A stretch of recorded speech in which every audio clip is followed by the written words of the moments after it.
में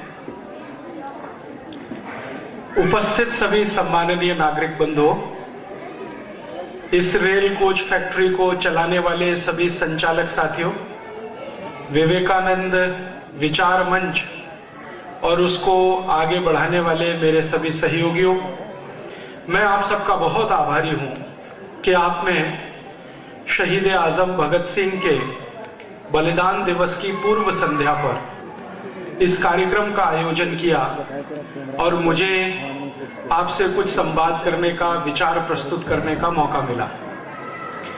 मैं सबसे पहले धन्यवाद करता हूं, आभार व्यक्त करता हूं विवेकानंद विचार मंच का, जिन्होंने ये सब आयोजन किया।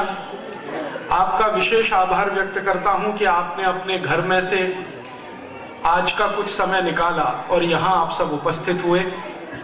और मेरे सहयोगी श्री यज्ञदत्त जी, सुरेश भाई, राकेश जी, ये सब जो पिछले कई दिनों से मेरे साथ हैं, उनका भी आभारी हूं कि उन सबके सहयोग से मैं आपके साथ, आपके सम्मुख पहुंच सका।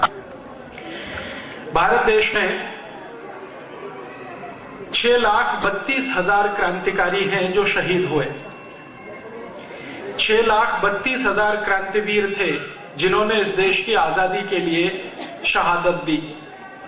भगत सिंह उनके सर्वोच्च शिखर पर हैं, ऐसा पूरा देश मानता है। शहीद आजम का खिताब भगत सिंह को मिला, ऐसा पूरे देश की तरफ से उनकी ये भावना है। कल 23 मार्च को पूरा भारत देश उनकी शहादत का स्मरण करेगा, उनको श्रद्धांजलि देगा। भगत सिंह जी की शहादत के बारे में आप सब बहुत कुछ जानते हैं। छोटी सी एक जानकारी जो मैं आपसे शेयर करना चाहता हूं, क्योंकि श्री ब्रजमोहन जी ने जो जानकारियां दी उसके साथ वो कॉम्प्लीमेंट्री है, उन जानकारी को और आगे बढ़ाने वाली है। अंग्रेजों की सरकार ने 24 मार्च 1931 का दिन तय किया उनको फांसी देने का, लेकिन एक दिन पहले फांसी क्यों दी, उसकी कहानी अगर आप सब जाने तो बहुत अच्छा होगा। अंग्रेजों की सरकार ने सरदार भगत सिंह को एक दिन पहले ही क्यों फांसी के फंदे पर लटका दिया, बिना किसी को बताए, बिना किसी को जानकारी दिए हुए? क्यों अंग्रेजों की सरकार ने अपने ही कानून और नियम का उल्लंघन किया भगत सिंह जी को फांसी देने में? नियम और कानून का उल्लंघन क्या था? आप जानते हैं कि अंग्रेजों की सरकार दुनिया के जिन भी देशों में चली और वहां पर उन्होंने फांसी देने के लिए जो नियम, कायदे, कानून बनाए, उनमें से एक नियम यह है कि किसी को भी फांसी दी जाती है तो सुबह के समय दी जाती है। सुबह का समय फांसी देने के लिए निश्चित किया हुआ है। दुनिया के सभी देशों में इसका पालन होता है। आपको थोड़े दिन पहले याद होगा, इराक के पूर्व राष्ट्रपति सद्दाम हुसैन को भी फांसी दी गई, तो सुबह का ही समय है। सारे दुनिया के सभी देशों में यह नियम लागू है और आज से नहीं, लगभग 100-125 वर्ष से। अंग्रेजों के देश में भी यही नियम था कि फांसी सुबह दी जाती है और दी जानी चाहिए। तो 24 मार्च को सुबह उनको फांसी देने का समय था, 6 बजे के आसपास, लेकिन 23 मार्च की रात को ही फांसी हो गई, बिना किसी को बताए। कारण इसके पीछे जानना चाहिए। मैंने भारत देश के जो शहीद हैं, भगत सिंह, ऊधम सिंह, चंद्रशेखर, सुभाष चंद्र बोस, अशफाक उल्लाह, तात्या टोपे, झांसी की रानी लक्ष्मीबाई, नाना फडणवीस, ऐसे 6,32,000 क्रांतिवीरों के बारे में कुछ दस्तावेज इकट्ठे किए हैं। और वो दस्तावेज भारत में नहीं मिले, लंदन से मिले, हाउस ऑफ कॉमन्स की लाइब्रेरी, अंग्रेजों की संसद में से। तो भगत सिंह जी के बारे में जो दस्तावेज मिला वो ये बताता है कि अंग्रेजों की सरकार बहुत घबराई हुई थी। भगत सिंह जी को फांसी होने से अंग्रेजों की सरकार बहुत घबराई हुई थी। मेरा माताओं बहनों से निवेदन है कि ये 2 बच्चे हैं, इनको या तो अपने पास बिठा लें।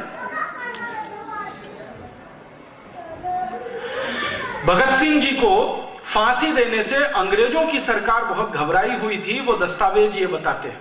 अंग्रेजों की संसद में विशेष अधिवेशन बुलाया गया और उस पर चर्चा हुई। चर्चा दो स्तर पर थी। एक तो यह था कि क्या भगत सिंह की फांसी को माफी दी जा सकती है। अंग्रेजों की संसद के अंदर कुछ सांसद थे जो ये बात कह रहे थे। उनका कहना क्या था? उनका कहना यह था कि अगर भगत सिंह जी को फांसी हो गई तो भारत में बगावत हो जाएगी और हिंदुस्तान में एक नहीं ऐसे हजारों भगत सिंह आ जाएंगे। अंग्रेजों की सरकार को उन सबको दबाना बहुत मुश्किल हो जाएगा। हम हिंदुस्तान में राज नहीं कर पाएंगे। हो सकता है कि हमको 1-2 महीने के अंदर ही भारत छोड़ना पड़ जाए, ऐसा उनको लगता था। कारण उसका क्या था? अंग्रेजों की सरकार के लिए जासूसी करने वाली एक संस्था जो उन्होंने भारत में बनाई थी, जो आज भी चलती है, जिसको आप बोलते हैं LIU, लोकल इंटेलिजेंस यूनिट, ये अंग्रेजों की बनाई गई संस्था है। तो LIU की रिपोर्ट जा रही थी यहां से नियमित रूप से। आप जानते हैं कि फांसी की सजा देने का फैसला तो हो गया था लगभग 2-2.5 साल पहले, और उन 2-2.5 सालों में लगातार यहां से रिपोर्ट जा रही थी LIU की, और वो रिपोर्ट ये कह रही थी कि अगर भगत सिंह जी को फांसी होती है तो सारे भारत में एक साथ बगावत होगी और अंग्रेजों को मुश्किल हो जाएगा राज चलाना। तो अंग्रेजों की संसद में इस बात का बहुत डर था। उसी समय संयोग से 1930 और 31 में महात्मा गांधी लंदन गए हुए थे अंग्रेजों की सरकार से वार्ता करने के लिए। अंग्रेजों का उस समय का जो सबसे बड़ा नेता था, व्यक्ति था, लीडर था, वो इरविन था। इरविन के साथ गांधी जी की बात जब चल रही थी तो इरविन ने गांधी जी को कहा कि आप अगर चाहें तो हम भगत सिंह की सजा को माफ कर सकते हैं। गांधी जी ने कहा बिना शर्त? तो उन्होंने कहा नहीं, बिना शर्त तो नहीं, शर्त है उसकी। शर्त क्या है? तो गांधी जी के सामने इरविन ने कहा कि देखिए, हमारी एक ही शर्त है कि आप भगत सिंह जी को निवेदन करें, अपील करें कि वो एक माफीनामा लिखें। Sorry, I am very sorry, मैंने अंग्रेजों के खिलाफ बगावत की है, मुझे इसका बहुत अफसोस है, दुख है, मैं आगे ऐसा कभी नहीं करूंगा। इस तरह का एक माफीनामा लिखें और भगत सिंह जी के हस्ताक्षर उस पर हों और मेरे सामने आप उसे प्रस्तुत करें। ये इरविन कह रहा है गांधी जी से। तो मैं अपनी संसद को कहूंगा कि वो एक स्वर से भगत सिंह की सजा को माफ करें। गांधी जी ने कहा कि मैं ऐसी कोई भी शर्त मान नहीं सकता जिसके बारे में भगत सिंह जी का कंसेंट मेरे पास ना हो। तो इरविन ने कहा कि आप भगत सिंह जी का कंसेंट ले लीजिए, समय आपके पास है, 1 साल का वक्त है। तो गांधी जी ने कहा कि मैं अभी तुरंत थोड़ी 2-4 दिन की आपसे मोहलत चाहता हूं, मैं एक टेलीग्राम करूंगा, मेरे एक मित्र को टेलीग्राम करूंगा, वो लाहौर सेंट्रल जेल में भगत सिंह जी को मिलेगा और आपने जो कहा है मैं वो भगत सिंह जी तक पहुंचाने की कोशिश करूंगा। अगर बात बनती है तो हम इस पर आगे जाएंगे। गांधी जी ने एक टेलीग्राम किया। भारत देश के एक अच्छे व्यक्ति, महत्वपूर्ण व्यक्ति, उनका नाम था तेज बहादुर सप्रू। इलाहाबाद हाई कोर्ट में बहुत ऊंचे वकील माने जाते थे, कश्मीरी थे। गांधी जी का टेलीग्राम सप्रू जी के पास आया और कहा कि तुरंत जाओ लाहौर जेल में, भगत सिंह जी को मिलकर आओ और पूछो कि इरविन ऐसा कहता है कि आप एक माफीनामा लिखकर दो तो आपकी सजा फांसी की माफ की जा सकती है। सप्रू जी जब पहुंचे भगत सिंह जी को मिलने के लिए और ये जानकारी उन्होंने जब भगत सिंह जी के सामने दी तो उन्होंने कहा कि मुझे कोई भी शर्त अंग्रेजों की मंजूर नहीं है, मैं नहीं मानता कि मैंने कोई गलत काम किया है, इसलिए माफीनामा लिखने का कोई प्रश्न नहीं है। सप्रू जी ने एक दूसरे तरह से उनको समझाया कि भगत सिंह जी, अगर आपकी फांसी रुक जाएगी, आप जेल से छूट जाओगे, तो आपके जैसे कितने क्रांतिवीरों को आप ट्रेनिंग दे सकते हो, तैयार कर सकते हो, भारत की आजादी जल्दी आएगी। तो भगत सिंह जी ने उनकी बात को काटते हुए कहा कि नहीं, उल्टा होगा। अगर मैं छूट गया, मेरी फांसी की सजा माफ हो गई, मैंने ये माफीनामा लिखकर दे दिया, तो भारत में अंग्रेजों के खिलाफ बगावत का ये जो अभियान शुरू हुआ है, ये पूरा अभियान ही ठंडा पड़ जाएगा, दूसरा कोई भगत सिंह इसमें से निकलकर नहीं आएगा। सप्रू ने कहा क्यों? तो भगत सिंह ने कहा कि हिंदुस्तानियों की एक खासियत है, भारतवासियों की एक खासियत है कि वो मरने से नहीं डरते हैं, लेकिन मरने से पहले का जो दर्द होता है उसको वो सह नहीं सकते। ये बहुत गहरी बात उन्होंने कही। मरने से तो नहीं डरते हैं, 1 मिनट में मृत्यु आ जाए कोई हिंदुस्तानी को उससे फर्क नहीं पड़ता, लेकिन मृत्यु आने के पहले का जो दर्द होता है वो उनकी तकलीफ बढ़ा देता है। मैं भी ऐसा ही एक हिंदुस्तानी हूं, मैं मेरी तकलीफ बढ़ाना नहीं चाहता। मैं तय कर चुका हूं कि मुझे फांसी हो जाए, कोई फर्क नहीं पड़ता। सप्रू जी का दूसरी बार, तीसरी बार, 3 बार आना हुआ लाहौर सेंट्रल जेल में सिर्फ ये समझाने के लिए। उन्होंने देख लिया कि वो तैयार नहीं है और फिर सप्रू जी ने वापस गांधी जी को टेलीग्राम किया कि बापू, भगत सिंह जी का ये मानना है कि उनको फांसी हो जाए, वही भारत देश के लिए और उनके अपने संकल्प के लिए अच्छा है। आप लिहाजा इरविन के साथ कोई बात अगर करें तो माफीनामे का शब्द बीच में ना लाएं, क्योंकि वो लिखने को तैयार नहीं है और हम में से भी कोई नहीं चाहता कि वो माफीनामा लिख कर दें, क्योंकि मानते हैं हम उन्होंने कुछ गलत नहीं किया। उन्होंने अपने भारत की आजादी के लिए किया है। भारत इस समय ठंडा पड़ा हुआ है, शब्द पर ध्यान दीजिए। सप्रू जी का गांधी जी को टेलीग्राम कह रहे हैं भारत इस समय ठंडा पड़ा हुआ है। 1919 में एक ज्वाला उठी थी, जलियांवाला बाग हत्याकांड हुआ था। उसी समय हम चाहते तो अंग्रेजों को भारत से मार के भगा देते, लेकिन हमने उस अवसर का फायदा नहीं उठाया। ऐसी ही ज्वाला 1857 में उठी थी, भारतवासियों ने तब भी उसका पूरा लाभ नहीं उठाया। हम चाहते तो 1857 में अंग्रेजों को मारकर भगा देते।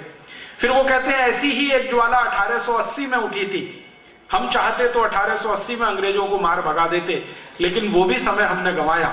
अब फिर से ज्वाला उठने की तैयारी है, इसको ठंडा मत होने दीजिए और कृपया करके इरविन के साथ भगत सिंह जी के माफीनामे पर बातचीत बंद कर दीजिए।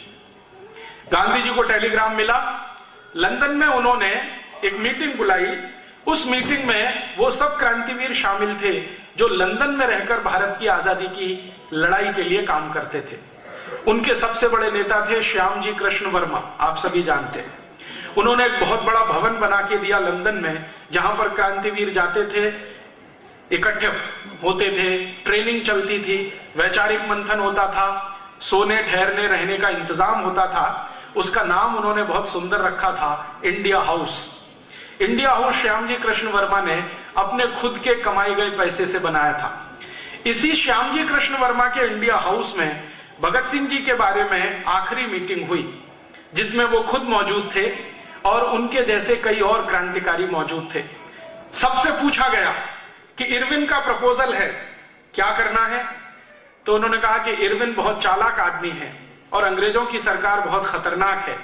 भगत सिंह को माफीनामा वो देना चाहते हैं लिखवाकर, अपनी सुरक्षा के लिए, भारत की आजादी के लिए नहीं, क्योंकि अंग्रेजों को डर है कि अगर भगत सिंह को फांसी हुई तो बगावत इतनी बड़ी है, व्यवस्था उलट जाएगी।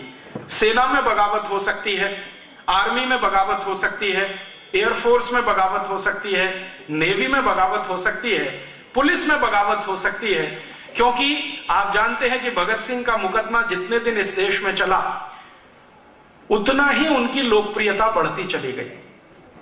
और भगत सिंह जी की लोकप्रियता भारत नहीं, भारत के बाहर जो रहने वाले भारतवासी थे वहां तक पहुंच गई। तो उस लोकप्रियता से अंग्रेज डरते थे, इसलिए उन्होंने संसद में एक विशेष बैठक बुलाई और उसमें उन्होंने फैसला किया कि अगर भगत सिंह जी को फांसी हुई तो उनके जो परिवार के लोग हैं, उनके जो मित्र हैं, रिश्तेदार हैं, वो उनका शरीर मांगेंगे, मृत शरीर मांगेंगे और उस मृत शरीर को जुलूस की तरह से वो एक प्रोसेशन के रूप में निकालेंगे, सम्मान सहित उनका अंतिम संस्कार करेंगे। और ऐसी भावना भड़केगी अंग्रेजों के खिलाफ कि शायद पंजाब से हमें भागना पड़ जाए, हो सकता है कि एक बहुत बड़ा भारत हमें खाली करना पड़ जाए।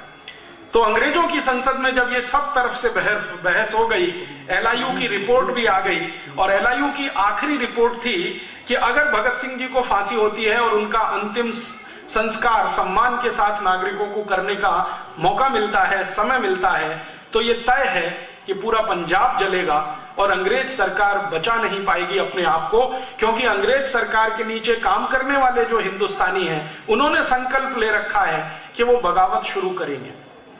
एक एलआईयू ऑफिसर ने तो यहां तक लिख दिया कि 1857 में भारतवासियों से एक गलती हो गई थी, वो हमारे लिए बड़ी अच्छी हुई और भारतवासियों को भारी पड़ी। वो गलती क्या थी?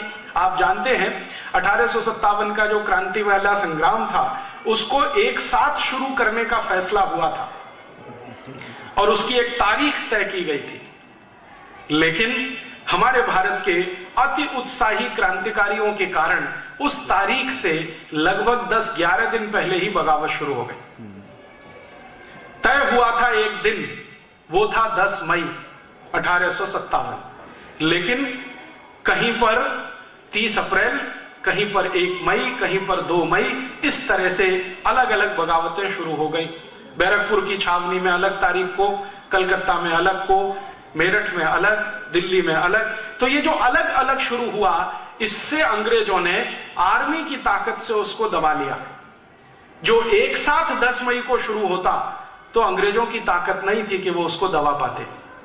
तो LIU के एक ऑफिसर ने लिखा ब्रिटिश पार्लियामेंट को कि जो गलती हो गई हिंदुस्तान के लोगों से 10 मई 1857 को, वो गलती अब वो ठीक करना चाहते हैं। भगत सिंह की फांसी का दिन तय किया हुआ है, उसी दिन सारे देश में एक साथ बगावत होगी अंग्रेजों के खिलाफ। तो आप कुछ ऐसा करिए कि ये बगावत ना होने पाए।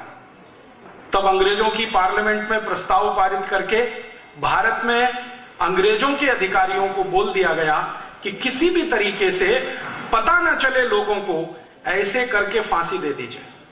तो यहां जेल के अधिकारियों ने लाहौर के सुपरिंटेंडेंट से कहा कि इसका एक ही विकल्प है कि हम एक दिन पहले रात में ही भगत सिंह को फांसी पर लटका दें। फिर सुपरिंटेंडेंट ने पूछा फिर उसने कहा कि फांसी पर लटकाने के 2-3 मिनट में मृत्यु हो जाएगी, हम उनके शव को लेके जाएंगे और जेल के बाहर कहीं भी कोई स्थान पर आग लगा के जला देंगे, रात भर में शव जल जाएगा, सुबह तक लोग जब आएंगे फांसी के समय पर तब तक उनको राख मिलेगी। इस चालाकी और कुटिलता के साथ 23 मार्च की रात को उनको फांसी पर लटका दिया। और जैसे ही फांसी पर लटकाया तो मृत्यु होने के बाद उनके शव को एक ट्रक में रखकर जेल से बाहर निकाला और उस ट्रक को चलाने वाला जो ड्राइवर था उसको बताया नहीं गया कि इसमें क्या जा रहा है। उसको यह कहा गया कि तुमको ये ट्रक लेके जाना है, पीछे ट्रक में कुछ लोग बैठे हैं, उनसे बात नहीं करनी है, वो कुछ काम करेंगे, आपको उनके साथ कुछ सहयोग करना है, संवाद नहीं करना है। ट्रक के ड्राइवर को शक हो गया कि ऐसा क्या है कि मैं बात नहीं कर सकता। वो ट्रक का ड्राइवर अक्सर जेल के लिए सब्जियां लेके आता था, अक्सर जेल के लिए सामान लेके आता था। उसके मन में शक पैदा हो गया और उसने किसी तरह से यह जानने की कोशिश की कि आखिर मामला क्या है। जब उसने ट्रक को दौड़ाना शुरू किया, चलाना शुरू किया, तो एक जगह बहाने से उसने रोका कि कुछ इसमें टेक्निकल प्रॉब्लम हुई है, मुझे जरा ठीक करने में समय लगेगा। वो ट्रक से उतरा, घूमकर पीछे गया और उसने ये जानने की कोशिश की कि ये माजरा क्या है। तो उसको समझ में आ गया कि कोई मृत शरीर है जिसको मैं ट्रक में रख के ले जा रहा हूं। तो पीछे बैठे हुए सिपाहियों से उसने पूछा कि ये क्या है, कपड़े में लिपटा हुआ। तो उन्होंने कहा तुमको क्या लेना देना, नहीं मुझे जानकारी दे दो, तुम भी भारतवासी हो, मैं भी भारतवासी हूं, हमारी तकलीफ ये है कि पेट के लिए नौकरी करनी पड़ रही है अंग्रेजों की, तो बता दो ये क्या है। तब उनमें से एक व्यक्ति फूटा और उसने कहा कि ये भारत के सरदार भगत सिंह का शव है। तो वो ट्रक वाला परेशान हो गया, उछल गया, ये कैसे है, कल फांसी होने थी। तो उन्होंने कहा नहीं, अंग्रेज सुपरिंटेंडेंट ने रात को ही फांसी दे दी है, अब क्या करना है। तो अब हमें आदेश है सिपाही और ट्रक ड्राइवर को कि कहीं पर लकड़ियां मिल जाएं तो किसी पानी के किनारे, नदी के किनारे इसको जला देना है। फिर उस ड्राइवर के समझ में सारा खेल आ गया। उसने कहा ठीक है, मैं ऐसा कोई स्थान चुनने की कोशिश करूंगा जहां पर हम ये सब कर सके। इतनी देर में उसने योजना बना ली, लाहौर से ट्रक को भगाता हुआ वो लाया और कहां पर, हुसैनी वाला पहुंचा। हुसैनी वाला आप सब जानते हैं, अमृतसर के नजदीक है, भारत पाकिस्तान बॉर्डर पे है। हुसैनी वाला में जब वो पहुंचा तो लकड़ियां इकट्ठी करनी है, इस बहाने से आसपास के गांवों के लोगों को जाके उसने बोलना शुरू किया कि ऐसा ऐसा हुआ है। तब लोग वहां से दौड़े और लोगों को दौड़ाते दौड़ाते वो लेके आया वहां तक। तो वो अंदर बैठे हुए सिपाही छोड़कर भागे और भगत सिंह जी के शरीर को सम्मान के साथ हुसैनीवाला में अंतिम संस्कार करने का उस ट्रक ड्राइवर ने बहुत बड़ा पराक्रम किया।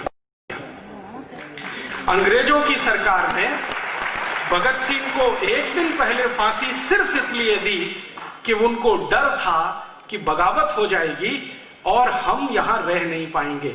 इस छोटी सी घटना का गंभीर विश्लेषण अगर हम करें, अंग्रेजों की पूरी सरकार अकेले सरदार भगत सिंह से इतनी घबराई हुई थी कि फांसी हो जाए तो बगावत हो सकती है। घबराहट इतनी अधिक थी अंग्रेजों में एक भगत सिंह के कारण। और संसद में जब जब भगत सिंह के बारे में चर्चा हुई तो अंग्रेज अधिकारी जिन्होंने भगत सिंह को नजदीक से देखा वो कहते थे कि वो आदमी है, मरने से नहीं डरता है। और ऐसे हिंदुस्तान में लाखों क्रांतिकारी हैं जो मरने से नहीं डरते हैं। हिंदुस्तानियों को मरने का डर दिखाकर गुलाम बनाना बहुत मुश्किल है, कोई और रास्ते हमको तलाशने पड़ेंगे। तो अंग्रेजों की संसद की ये बहस और भगत सिंह जी का अंतिम संस्कार जो ट्रक ड्राइवर के द्वारा किया गया, हुसैनीवाला आज भी भगत सिंह जी की समाधि है, आप कभी भी जाएं वहां जरूर मत्था टेक कर आएं। अंग्रेजों की सरकार ने सरदार भगत सिंह जी को फांसी दी, राजगुरु और सुखदेव को फांसी दी, खुदीराम बोस को फांसी दी, चंद्रशेखर आजाद को अपनी ही गोली से मारने पर या मरने पर मजबूर किया। आखिर अंग्रेजों की सरकार को इन क्रांतिकारियों से तकलीफें क्या थी?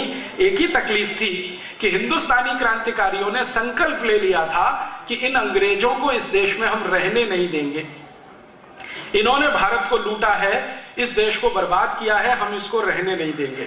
और अंग्रेजों की सरकार में आखिरी कील ठुकी तब, ताबूत में आखिरी कील ठुकी तब जब 1905 में एक अंग्रेज पागल अधिकारी जिसका नाम था कर्जन, उसने मूर्खतापूर्ण एक फैसला किया। बंगाल भारत का एक बहुत बड़ा राज्य था, उसको दो हिस्सों में बांट दिया हिंदू और मुसलमान के आधार पर। पहली बार इस देश में अंग्रेजों ने जाति और संप्रदाय के आधार पर बंटवारा किया। बंगाल के दो हिस्से कर दिए। बंगाल उस समय भारत का सबसे बड़ा राज्य था। आज पूरा का पूरा आसाम, बंगाल, बिहार, उड़ीसा, उसके बाद आसाम के ऊपर के सातों राज्य, ये पूरा मिलाओ तो बंगाल बनता था। इतने बड़े बंगाल का बंटवारा किया हिंदू मुसलमान के आधार पर कर्जन नाम के अधिकारी ने, और एक कानून बना दिया, डिवीजन ऑफ बंगाल एक्ट। जैसे ही ये बंगाल का बंटवारा हुआ हिंदू मुसलमान के आधार पर, पूरे देश में इसके खिलाफ आग लगी। और इस आग को सबसे तेज फैलाने वाले जो व्यक्ति थे वो थे लाला लाजपत राय। उत्तर भारत में, पूर्वी भारत में इस आग को सबसे तेज फैलाने वाले थे विपिन चंद्र पाल, और पश्चिम और दक्षिण भारत में इस आग को सबसे तेजी से फैलाने वाले थे लोकमान्य बाल गंगाधर तिलक। ये तीन बड़े नेता थे उस समय भारत के। लाला लाजपत राय उत्तर भारत के, विपिन चंद्र पाल पूर्वी भारत के, लोकमान्य तिलक पश्चिम और दक्षिण भारत के। इन तीनों नेताओं ने एक मीटिंग की और उस मीटिंग में पुणे नाम का स्थान उन्होंने तय किया और उसमें उन्होंने फैसला कर लिया कि ये अंग्रेजों की सरकार अब इतनी ज्यादा आगे बढ़ चुकी है कि हमारे राज्यों को हिंदू और मुसलमान के आधार पर बांट रही है। इन तीनों नेताओं का एक मत था कि आज इन्होंने बंगाल को बांटा है हिंदू और मुसलमान के आधार पर, कल ये दक्षिण भारत का जो प्रांत है जिसको मद्रास प्रेसिडेंसी कहा जाता था उस जमाने में, मद्रास प्रेसिडेंसी को बांट देंगे। फिर कोई दिन नॉर्थ वेस्ट फ्रंटियर को बांटेंगे, फिर कोई दिन सेंट्रल प्रोविंस को बांटेंगे। इन तीनों नेताओं की दूरदर्शिता आप देखिए। 1905 में ये तीनों कह रहे हैं कि फिर किसी दिन भारत को ही बांट देंगे, इसलिए पूरी ताकत लगाकर अंग्रेजों का विरोध होना चाहिए। तो लाला लाजपत राय ने उत्तर भारत में कमान संभाली, विपिन चंद्र पाल ने पूर्वी भारत में कमान संभाली, और पश्चिम और दक्षिण भारत में लोकमान्य तिलक ने कमान संभाली, और पूरे देश में अंग्रेजों के खिलाफ एक माहौल खड़ा किया। और उस माहौल का सबसे बड़ा प्रतीक चिन्ह था, जहां जहां ये नेता जाते थे अंग्रेजी सामानों की होली जलाते थे, अंग्रेजी कपड़ों को जलवाते थे, और उनका सबको एक ही निवेदन था कि अंग्रेज भारत को बांट रहे हैं, लूट रहे हैं, शोषण कर रहे हैं, तो इनका कोई माल मत खरीदो, इनको किसी भी तरह का सहयोग मत दो, इनको किसी भी तरह का सहकार मत करो। तो भारत में एक जबरदस्त आंदोलन खड़ा हो गया और उस आंदोलन का नाम स्वदेशी आंदोलन था।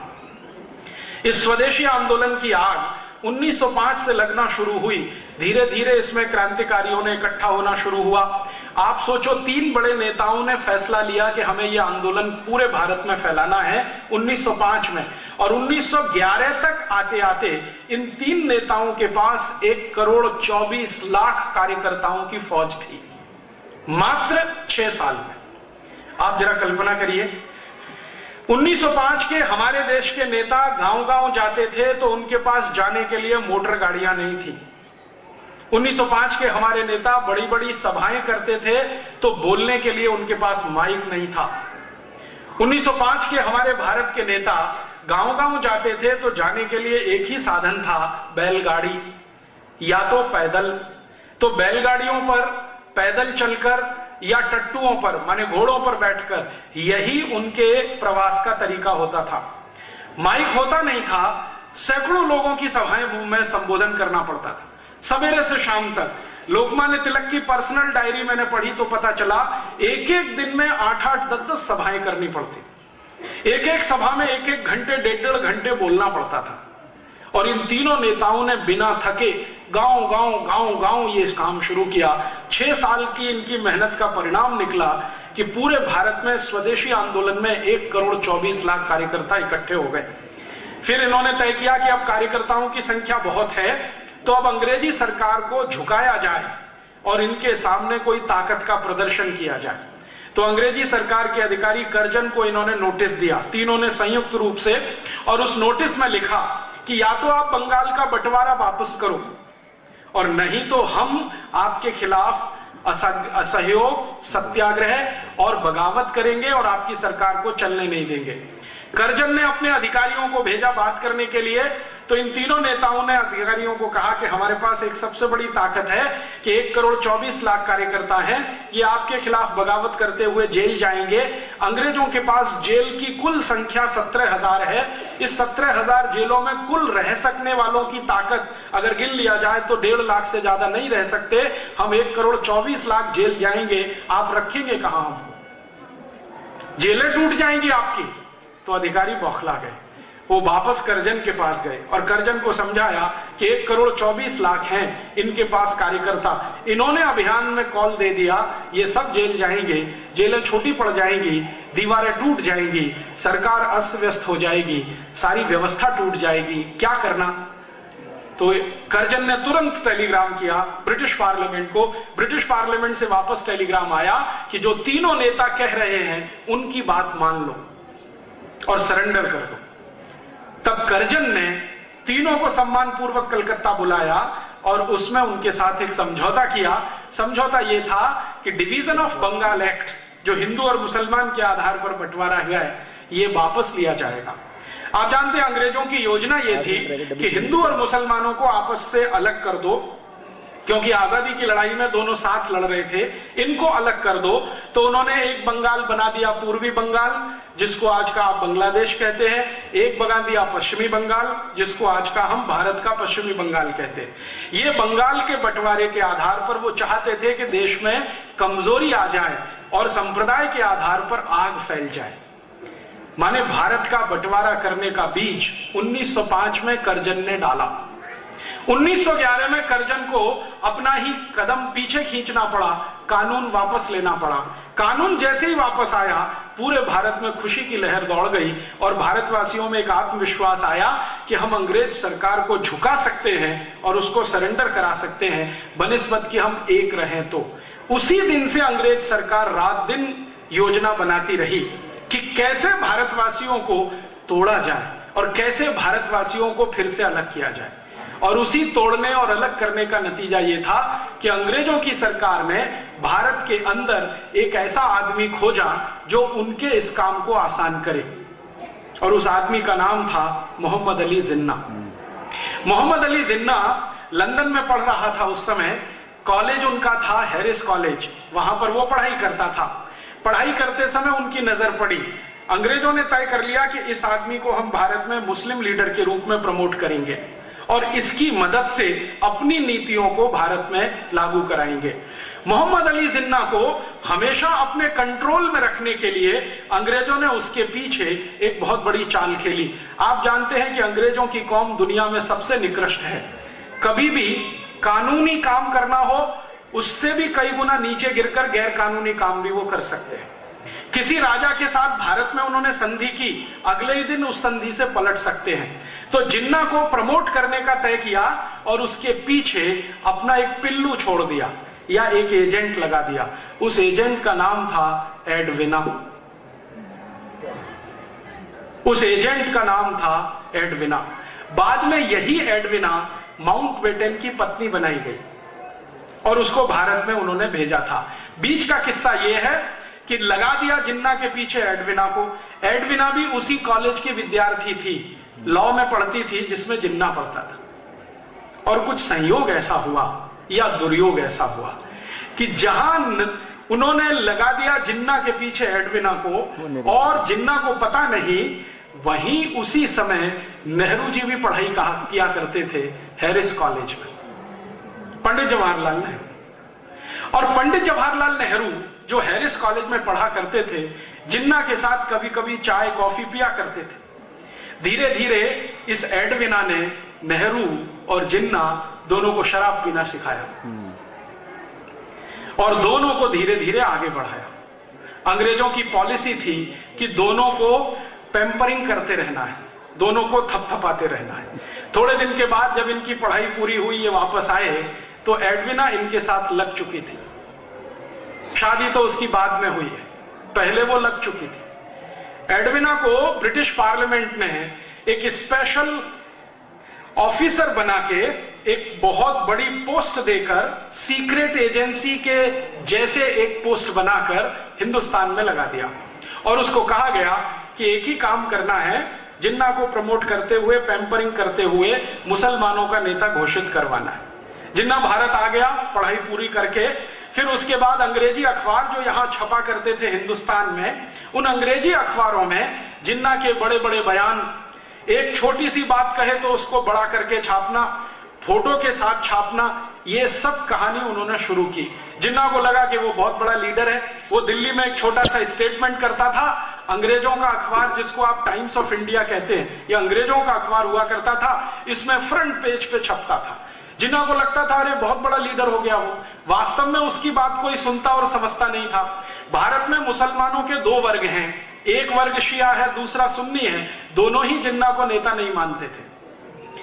शियाओं को पूछो कि जिन्ना नेता बन गया तो शिया और सुन्नी कहते थे जी तो कन्वर्टेड है, हमारा लीडर नहीं है। फिर उनसे दूसरी बात पूछो तो वो कहते थे ये तो सुअर का मांस खाता है, हमारे यहां तो वर्जित है। फिर उसको पूछो तीसरी बात तो ये तो शराब पीता है, हम मुसलमान तो शराब नहीं पीते। और सबसे बड़ा ऑब्जेक्शन था, जिन्ना का परिवार ब्याज पर पैसे दिया करता था, ये उनका मुख्य बिजनेस था। आप जानते हैं कि मुसलमान ब्याज पर पैसा लेना देना पसंद नहीं करते। तो वो कहते थे ये मुसलमान कहां से है। तो हिंदुस्तान का शिया और सुन्नी समाज जिन्ना को लीडर कभी मानता नहीं था, लेकिन अंग्रेज जबरदस्ती उसको मुसलमानों का नेता है ऐसा करके पैम्परिंग किया करते थे। धीरे धीरे उसकी बार्गेनिंग पावर उन्होंने बढ़ाना शुरू किया और कांग्रेस में उसको पहले भर्ती करा दिया। कांग्रेस के अंदर आके उसने ये कहना शुरू किया कि एक ना एक दिन भारत आजाद होगा तो अलग अलग हमको संप्रदायों के आधार पर मत विभाजन करवाना है। तो कांग्रेस के कई नेता कहा करते थे कि नहीं ये कोई काम नहीं है, ये कोई इशू नहीं है। धीरे धीरे जिन्ना ने देख लिया कि कांग्रेस उसकी इस बात से सहमत नहीं है, अंग्रेज उसको बराबर इसी के लिए पैम्परिंग करते रहे। एक दिन जिन्ना ने कहा कि कांग्रेस में मेरा दम घुटता है, मुझे ये पार्टी छोड़नी है, वो अलग आ गया। उसी समय अंग्रेजों ने क्या किया कि पुरानी बनाई हुई एक छोटी सी संस्था थी जिसका नाम था मुस्लिम लीग, जिसका अंग्रेजों ने कभी रजिस्ट्रेशन किया था सोसाइटीज ऑफ रजिस्ट्रेशन एक्ट के आधार पर 1905-6 में। उस संस्था का जिन्ना को प्रेसिडेंट बना दिया। उस संस्था में मेंबर कितने थे? 5। उसमें से एक जिन्ना, 4 में एक टाइपिस्ट जो संस्था का काम टाइप करता रहता था, एक झाड़ू लगाने वाला, ऐसे करके 5 मेंबर थे। छठा कोई मेंबर नहीं था। लेकिन यह संस्था का नाम ऐसा फैलाया, टाइम्स ऑफ इंडिया में पहले दिन जब मुस्लिम लीग का प्रेसिडेंट बना तो जिन्ना का इंटरव्यू आया। उसमें पूछा गया कि भाई आपका उद्देश्य क्या है? तो आजादी लेना। तो उसके बाद का उद्देश्य क्या है? तो भारत में मुसलमानों की सत्ता स्थापित कराना। तो कैसे संभव है? हिंदू तो मेजॉरिटी में है, तो जिन्ना ने कहा कि अगर संभव नहीं हुआ तो भारत का बंटवारा करना। इस तरह से वो आदमी बढ़ता गया, अंग्रेज उसको खाद पानी देते गए, उसमें बहुत सारा पैसा इन्वेस्ट करते गए। एक दिन ब्रिटिश पार्लियामेंट में बहस हुई कि हम जिन्ना पर इतना पैसा क्यों खर्च कर रहे हैं। आप जानते हैं जिन्ना का खर्चा करोड़ों रुपए का साल का ब्रिटिश पार्लियामेंट उठाती थी। तो ब्रिटिश पार्लियामेंट में एक सांसद ने सवाल उठा दिया कि जिन्ना के ऊपर इतना पैसा क्यों खर्च कर रहे हैं। तो अंग्रेजों का एमपी नहीं, प्राइम मिनिस्टर कहता है, क्लेमेंट आर एटली, एक दिन पार्लियामेंट में, और चर्चिल भी बाद में कहता है कि ये हमारा ट्रम्प कार्ड है, इसमें पैसा हम लगा रहे हैं ताकि जब चाहें तब इसको एनकैश कर सकें। और ये बात 1939 में कही विंस्टन चर्चिल ने, 1942 में कही क्लेमेंट आर एटली ने कि ये हमारा ट्रम्प कार्ड है, और सच में उन्होंने उसको ट्रम्प कार्ड की तरह से इस्तेमाल किया। 1942 का भारत छोड़ो आंदोलन जब सफल हो गया और अंग्रेजों ने देख लिया कि भारत के क्रांतिकारियों में बहुत बड़ी लहर पैदा हो गई है, भारत छोड़कर जाना ही पड़ेगा, और उससे भी ज्यादा महत्वपूर्ण बात यह थी कि सेकेंड वर्ल्ड वॉर में अंग्रेजों की इतनी पिटाई हो चुकी थी कि उनकी पूरी की पूरी कमर टूट गई थी, आर्थिक रूप से वो बहुत कमजोर हो गए थे, कारखाने उनके बहुत बुरी तरह से बंद हो गए थे, क्योंकि एक तो मंदी चल रही थी इंग्लैंड में और ऊपर से सेकेंड वर्ल्ड वॉर लड़ना पड़ा। सामने जो उनका दुश्मन था हिटलर, वो बहुत ताकतवर था, इसलिए अंग्रेजों की कमर टूटी हुई थी। तो उन्होंने कहा अब ये दो देशों को हम संभाल पाए ये संभव नहीं है, भारत को छोड़ना ही पड़ेगा अगर हम अपने को बचाना चाहते। तो उन्होंने 1942 के अंत में ही तय कर लिया था कि अब हम भारत को छोड़ देंगे। बाद में घोषणा भी कर दी 45 में कि भारत को छोड़ देंगे। जैसे ही भारत को छोड़ने की बात आई तो जिन्ना को फिर आगे कर दिया कि अब तुम डिमांड करो। जिन्ना ने कहा कि ठीक है, मुझे पाकिस्तान चाहिए, पाकिस्तान चाहिए, इससे कम पर कोई समझौता हो सकता है। कांग्रेस के नेताओं ने जिन्ना से पूछा तो उसने कहा हां हो सकता है। क्या हो सकता है? मुझे भारत का प्रधानमंत्री बना दो, इस पे समझौता हो सकता है। तो कांग्रेस के नेताओं ने पूछा कि अगर तुम प्रधानमंत्री बनो तो पाकिस्तान छोड़ दोगे? हां छोड़ दूंगा, मुझे प्रधानमंत्री बना दो, मैं पाकिस्तान की मांग छोड़ दूंगा। कांग्रेस वर्किंग कमेटी की मीटिंग हुई, उसमें यह बात रखी गई कि जिन्ना बोलता है कि उसको प्रधानमंत्री बनाना है, तो नेहरू जी ने कहा कि मैं उसको प्रधानमंत्री तो क्या अपने ऑफिस का चपरासी नहीं बना सकता। तो कांग्रेस वर्किंग कमेटी के नेताओं ने कहा कि आप उसके साथ इतनी घृणा क्यों है? आप बोलते हैं कि उसको ऑफिस का चपरासी नहीं बना सकते, वो आदमी कह रहा है कि प्रधानमंत्री बना दो तो मैं पाकिस्तान नहीं मांगूंगा। तो हमारे लिए तो यह सौदा अच्छा है कि पाकिस्तान ना बने और वो थोड़े दिन के लिए प्रधानमंत्री हो जाए। तो कांग्रेस वर्किंग कमेटी में कई नेताओं ने ऑब्जेक्शन लिया नेहरू जी के सामने। गांधी जी के पास बात पहुंची।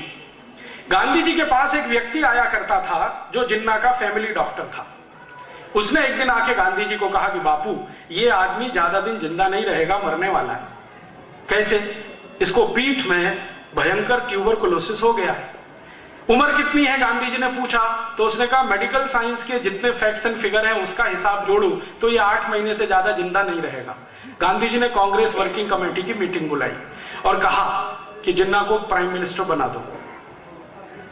तो फिर प्रश्न उठा क्यों? तो गांधी जी ने कहा बचेगा नहीं, ज्यादा दिन की उम्र नहीं है, मरेगा, कम से कम भारत तो बंटवारा नहीं होगा। और गांधी जी को इसमें इंटरेस्ट क्या था? आप जानते हैं गांधी जी ने एक स्टेटमेंट कर दिया था पब्लिकली कि पाकिस्तान बनेगा तो मेरी लाश पर बनेगा। तो गांधी जी ने कहा कि मेरी तो ये कमिटमेंट है कि मैं पाकिस्तान नहीं बनने दूं। तो कांग्रेस वर्किंग कमेटी के सामने गांधी जी समझा रहे हैं कि 8 महीने में मर जाएगा, ट्यूबरकुलोसिस हो गया है, पीठ का ट्यूबरकुलोसिस है, बन जाने दो। तो नेहरू ने कहा मैं तो तुम डिप्टी प्राइम मिनिस्टर बन जाओ। तो फिर बाकी नेता खड़े हो गए, मैं। तो गांधी जी ने कहा कोई फाइनेंस मिनिस्टर हो जाओ, कोई कुछ हो जाओ, कोई कुछ हो जाओ, प्राइम मिनिस्टर इसको हो जाने दो। तब नेहरू ने फिर कहा गांधी जी से, और वो आप सुनिए, और वो रिकॉर्ड की बात है, कोई साधारण बात नहीं है, फिर आपको समझ में आएगा कि भारत के बंटवारे का जिम्मेदार कौन है।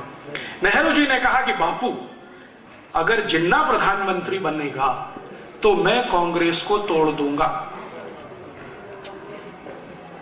और मैं कांग्रेस को तोड़कर अपना अलग गुट बनाऊंगा और अंग्रेजों के सामने सत्ता के दावे का क्लेम करूंगा। जैसे आज हमारे देश में होता है ना, चुनाव खत्म होता है, गवर्नर के पास हम जाते हैं ना क्लेम करने के लिए कि मैं कल से सरकार बनाऊंगा, तो नेहरू जी का स्टेटमेंट है, रिकॉर्डेड स्टेटमेंट है, गांधी जी के सेक्रेटरी ने रिकॉर्ड किया जिनका नाम था प्यारेलाल, वो लिखा हुआ है। तो नेहरू जी कहते हैं कि मैं कांग्रेस का एक गुट बनाऊंगा, अंग्रेजों के सामने अपना दावा पेश करूंगा, हो सकता है अंग्रेज मुझे सत्ता हस्तांतरण करें, फिर उसके बाद क्या होगा। तब गांधी जी ने कहा कि नेहरू, अगर तुम्हारी ये विचारधारा है तो मुझे भगवान अभी उठाए, मैं अब 1 मिनट भी जिंदा नहीं रहना चाहता। तो मौलाना अब्दुल कलाम ने गांधी जी को पूछा कि आप इतने निराश क्यों हो गए, तो गांधी जी ने कहा कि मैंने किसी गलत आदमी के सिर पे हाथ रखा है। गलत आदमी माने पंडित जवाहरलाल नेहरू। फिर गांधी जी ने अपने सेक्रेटरी प्यारेलाल को कहा कि ये नेहरू और जिन्ना में इतनी घृणा क्यों है। प्यारेलाल ने कहा मुझे नहीं मालूम है। तो गांधी जी ने कहा पता कराओ। तो पता कौन कराएगा।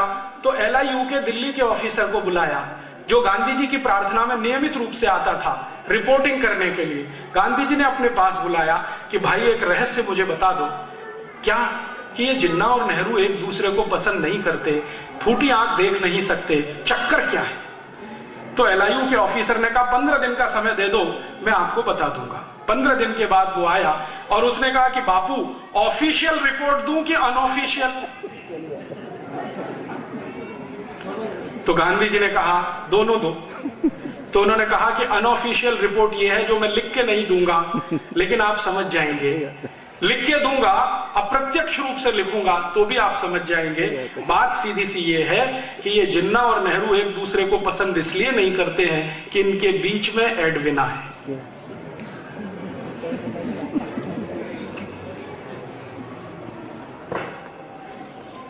अब आप इसमें से अगर निष्कर्ष निकालना चाहें तो भारत का बंटवारा एक स्त्री के कारण हुआ, एक औरत के कारण हुआ, और वो थी एडविना। नेहरू भी उससे लगा हुआ, जिन्ना भी लगा हुआ। और एडविना इतनी चालाक, दोनों को हैंडल करती थी, दोनों को हैंडल करती। और इन दोनों को तैयार किया उसने, नेहरू को और जिन्ना को, दोनों को।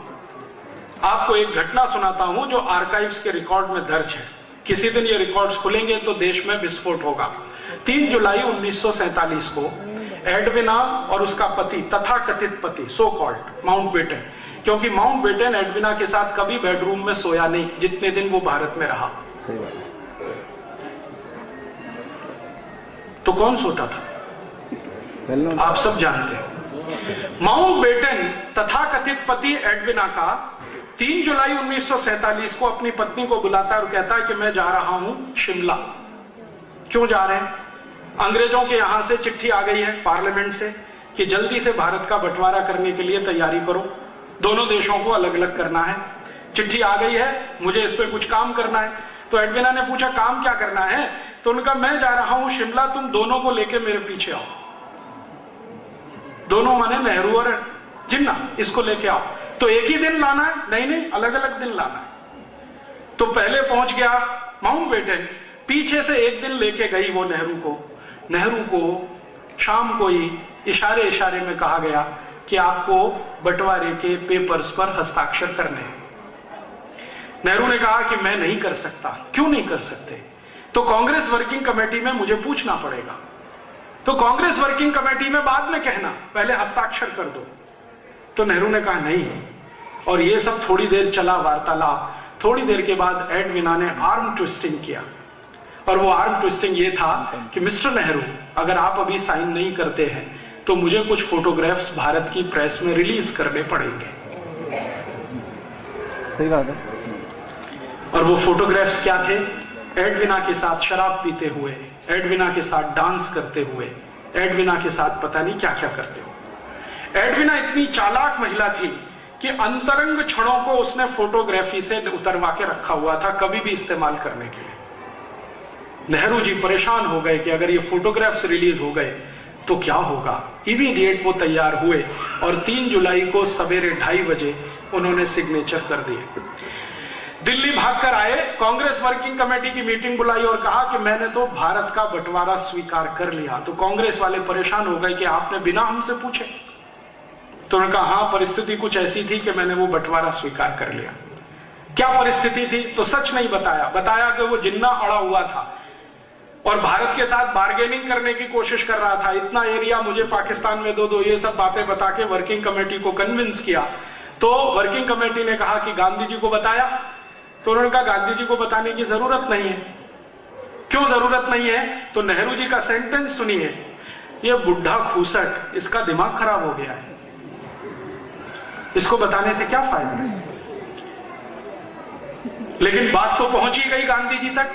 गांधी जी ने फिर वर्किंग कमेटी की मीटिंग बुलाई और इस वर्किंग कमेटी की मीटिंग में आखिरी बार उन्होंने कहा कि देखो, नेहरू ने हस्ताक्षर तो कर दिए हैं, लेकिन मैं भारत के नागरिकों की तरफ से इसको मान्यता अगर ना दूं तो अंग्रेजों की सरकार परेशान हो जाएगी, लेकिन तुम सब तय कर लो कि नेहरू को रखना है या बाहर करना है। तो वर्किंग कमेटी में फूट पड़ गई, कुछ लोगों ने समर्थन कर दिया, कुछ लोगों ने विरोध कर दिया। सरदार पटेल उस समय खामोश हो गए, मौन हो गए, उन्होंने अपना ओपिनियन नहीं बताया, तो कई लोगों ने उसका अपना अपना अलग अर्थ लगाया। फिर गांधी जी ने कहा कि फिर ठीक है, तुमको जो करना है वो करो, मेरे पास आज से आना बंद कर दो।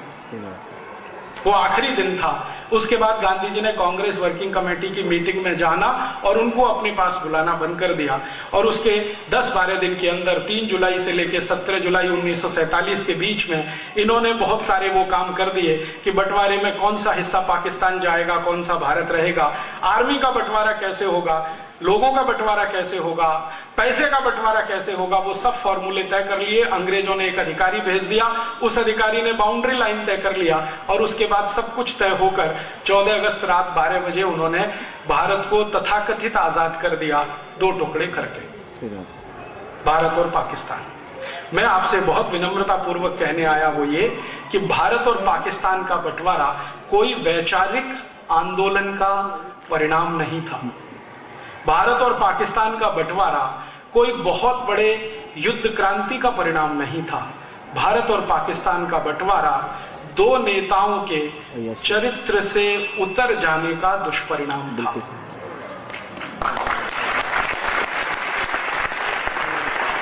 हमारे यहां यह कहा जाता है कि सामान्य आदमी दुष्चरित्र हो जाए तो उसका स्वयं का पतन होता है, लेकिन भारत के प्रधानमंत्री पद के दावेदार व्यक्ति के चरित्र का पतन हो जाए तो राष्ट्र का ही विनाश होता है। ये कहानी है हिंदुस्तान के बंटवारे की। आप बोलेंगे जी क्यों सुनाई? इसलिए सुनाई कि एक तरफ सरदार भगत सिंह जैसे 6,32,000 क्रांतिकारी जो भारत को आजाद होकर एक नया राष्ट्र बनाने का सपना देख रहे थे, और एक तरफ जिन्ना और नेहरू जैसे लोग जो अपने चरित्र में नीचे गिरकर देश की सत्ता का सौदा कर रहे थे। आप बोलेंगे जी हमें तो पहली बार ये सब सुनने को मिला है। ये पहली बार आपको सुनने को इसलिए मिला है कि कोई इसको कहने की हिम्मत नहीं करता है। इस देश में बहुत सारे इतिहासकार हैं जो नेहरू जी के बारे में सब जानते हैं, लेकिन पब्लिक में जाकर बोलना ताकत नहीं है। नेहरू जी एक दिन में 60 सिगरेट पीते थे, चेन स्मोकर थे। एक सिगरेट छूटे तो दूसरी चालू, दूसरी छूटे तो तीसरी चालू। जिन्ना एक दिन में 72 सिगरेट पीता था। दोनों एक ही ब्रांड की शराब पीते थे। पेरिस में, फ्रांस में एक शराब बनती है जिसका नाम है कॉइएक। उस जमाने में उसकी एक बोतल 16,000 रुपए की आती थी और उस जमाने का 1 रुपया आज के 300 रुपए के बराबर है। तो दोनों की शराबें पेरिस से आती थी। कपड़े धुलने के लिए पेरिस जाया करते थे। सिगरेट पीना, शराब पीना और मांस का खाना खाना। जिन्ना सुअर का मांस खा लेता था, नेहरू जी गाय का भी मांस खा लेते थे। इसका पता कैसे चला? जैसे ही देश के बंटवारे हुए तो बंटवारे के तुरंत बाद कांग्रेस के कुछ नेताओं ने नेहरू जी के सामने एक प्रस्ताव लाया कि नेहरू जी, आपने लाहौर में एक भाषण दिया था और बोला था कि मैं कभी भारत का प्रधानमंत्री बन गया या मेरे हाथ में देश की बागडोर आई तो गाय की हत्या बंद करने वाला कानून 1 मिनट में बनाऊंगा। अब देश के आप प्रधानमंत्री बन गए हैं, गो हत्या बंद करने का कानून तो बना दो। तो नेहरू जी का बहुत मुस्कुराते हुए उत्तर था कि वो पहले की बात थी, अभी की थोड़ी। तो उसने पूछा क्यों? क्या तकलीफ है आपको? गोरक्षा का कानून बन जाना चाहिए इस देश में, क्या तकलीफ है आपको? तो नेहरू जी ने कहा मेरे लंच का क्या होगा? और नेहरू जी का सेक्रेटरी जिसका नाम था जॉन मथाई, वो लिख कर गया है कि नेहरू जी के लंच में बीफ चलता था। बीफ का मतलब होता है गाय का मांस, वो खुद गाय का मांस खाते थे और अपने को कश्मीरी पंडित कहा करते थे। नेहरू जी की इन दो छोटी सी दुष्चरित्रताओं ने पूरे देश में सत्यानाश कर दिया। क्या सत्यानाश हुआ? अंग्रेजों को पता था कि ये आदमी ऐसा है जिसको हम चाहें तो घुमा सकते हैं। क्यों? जिसको चरित्र में कमजोरी आ जाती है, जो लंगोट से पक्का नहीं होता है, उसको चाहे वो घुमा सकता है। ये दुनिया में सबसे बड़ा उसूल है सार्वजनिक सामाजिक काम करने वालों के लिए। जो लंगोट का पक्का नहीं होता है, उसको चाहे वो घुमा सकता है। तो अंग्रेजों को पता चल गया कि ये तो बहुत कच्चा आदमी है, तो उन्होंने उस कच्चे आदमी के कच्चेपन का भरपूर फायदा उठाया और संसद में बार बार भाषण हुआ। एटली बोलता है, चर्चिल बोलता है कि चिंता मत करो, नेहरू के हाथ में सत्ता है, हम जो चाहेंगे वही होगा। तो आप चाहेंगे तो क्या होगा? तो चर्चिल ने कहा कि चिंता मत करो, भारत से हम लौटने के बाद भी भारत में वही होगा जो हम चाहेंगे। तो एटली पूछ रहा है कि विस्तार से जरा बताओ। तो चर्चिल कहता है कि देखो, हम भारत को छोड़ देंगे लेकिन हमारी भाषा भारत में रहेगी, हम भारत को छोड़ देंगे लेकिन हमारे कानून भारत में रहेंगे, हम भारत को छोड़ देंगे हमारी संस्कृति भारत में रहेगी, हम भारत को छोड़ देंगे हमारी शिक्षा व्यवस्था भारत में रहेगी, हम भारत को छोड़ देंगे हमारी संस्थाएं भारत में रहेंगी, हम भारत को छोड़ देंगे हमारा धर्म भारत में रहेगा। और ऐसा बोलते बोलते कह गया कि बस इतना ही होगा कि अभी हम गोरे अंग्रेज भारत में राज कर रहे थे, कल से काले अंग्रेज करेंगे, चिंता करने की जरूरत नहीं। और आप जानते हैं, आजादी मिलने के बाद नेहरू जी का जो पहला भाषण हुआ भारत की संसद में, वो संसद के अंदर रिकॉर्डेड है, 3.5 घंटे का स्पीच है, जिसमें नेहरू जी कह रहे हैं कि भारत की आजादी के बाद हमें भारत चलाना है तो इन्हीं अंग्रेजों की मदद लेनी पड़ेगी जिन्होंने अब तक भारत चलाया है। इसलिए मैं संसद में ये अनाउंस करता हूं कि अंग्रेजों की बनाई गई प्रशासनिक व्यवस्था जैसी की तैसी ही चलेगी। माने ICS officer, IPS officer, IRS officer, सारे के सारे ऑफिसर्स वैसे ही रहेंगे। अंग्रेजों की बनाई गई पुलिस वैसी की वैसी ही रहेगी। और उसी दिन से तय हो गया कि भारत की आजादी शून्य है, क्योंकि जिस बात के लिए भगत सिंह आजादी चाहते थे वो तो हुआ नहीं। भगत सिंह का सपना क्या था? 28 सितंबर 2007 को भारत की सरकार भगत सिंह के डायरी के बहुत सारे पन्ने पब्लिश करने जा रही है जो आपको पढ़ने को मिलेंगे, जो अब तक छुपा के रखे गए, जानबूझकर छुपा कर रखे गए। कुछ ऐसे पन्ने हैं भगत सिंह की डायरी के जो देश के सामने आने चाहिए थे 50 साल पहले, लेकिन नहीं लाए गए। क्यों? क्योंकि उन पन्नों में भगत सिंह ने भविष्य का भारत कैसा होना चाहिए उसका खाका लिखा है। भगत सिंह लिखते हैं कि आजादी के बाद भारत में अंग्रेजों के कानून नहीं चलेंगे, अंग्रेजी पुलिस व्यवस्था नहीं चलेगी, अंग्रेजी न्याय व्यवस्था नहीं चलेगी। लेकिन भारत के प्रथम प्रधानमंत्री कह रहे हैं संसद में कि आजादी के बाद हमें अंग्रेजी पुलिस भी चाहिए, कानून भी चाहिए, अधिकारी भी चाहिए। तो अंग्रेजों का बनाया हुआ कानून जिसका नाम है Indian civil services act, Nehru ji ने नहीं बदला। Indian police act Nehru ji ने नहीं बदला। Indian education act Nehru ji ने नहीं बदला। Land acquisition act Nehru ji ने नहीं बदला। और 34,735 कानून नहीं बदले जो बदलने चाहिए थे पहले ही दिन 15 अगस्त 1947 को। वो सब के सब कानून हमारे ऊपर लदे हुए हैं और आज भी हम उन कानूनों के नीचे गुलाम हैं। अंग्रेजों की पुलिस को इंडियन पुलिस एक्ट के आधार पर यह अधिकार था कि वो जब चाहे किसी हिंदुस्तानी को मारपीट कर सकते हैं, जब चाहे किसी हिंदुस्तानी के घर में घुस सकते हैं, न्यूसेंस खड़ा कर सकते हैं, उसके घर के सामान को तितर बितर कर सकते हैं। ये अधिकार हर पुलिस ऑफिसर को था।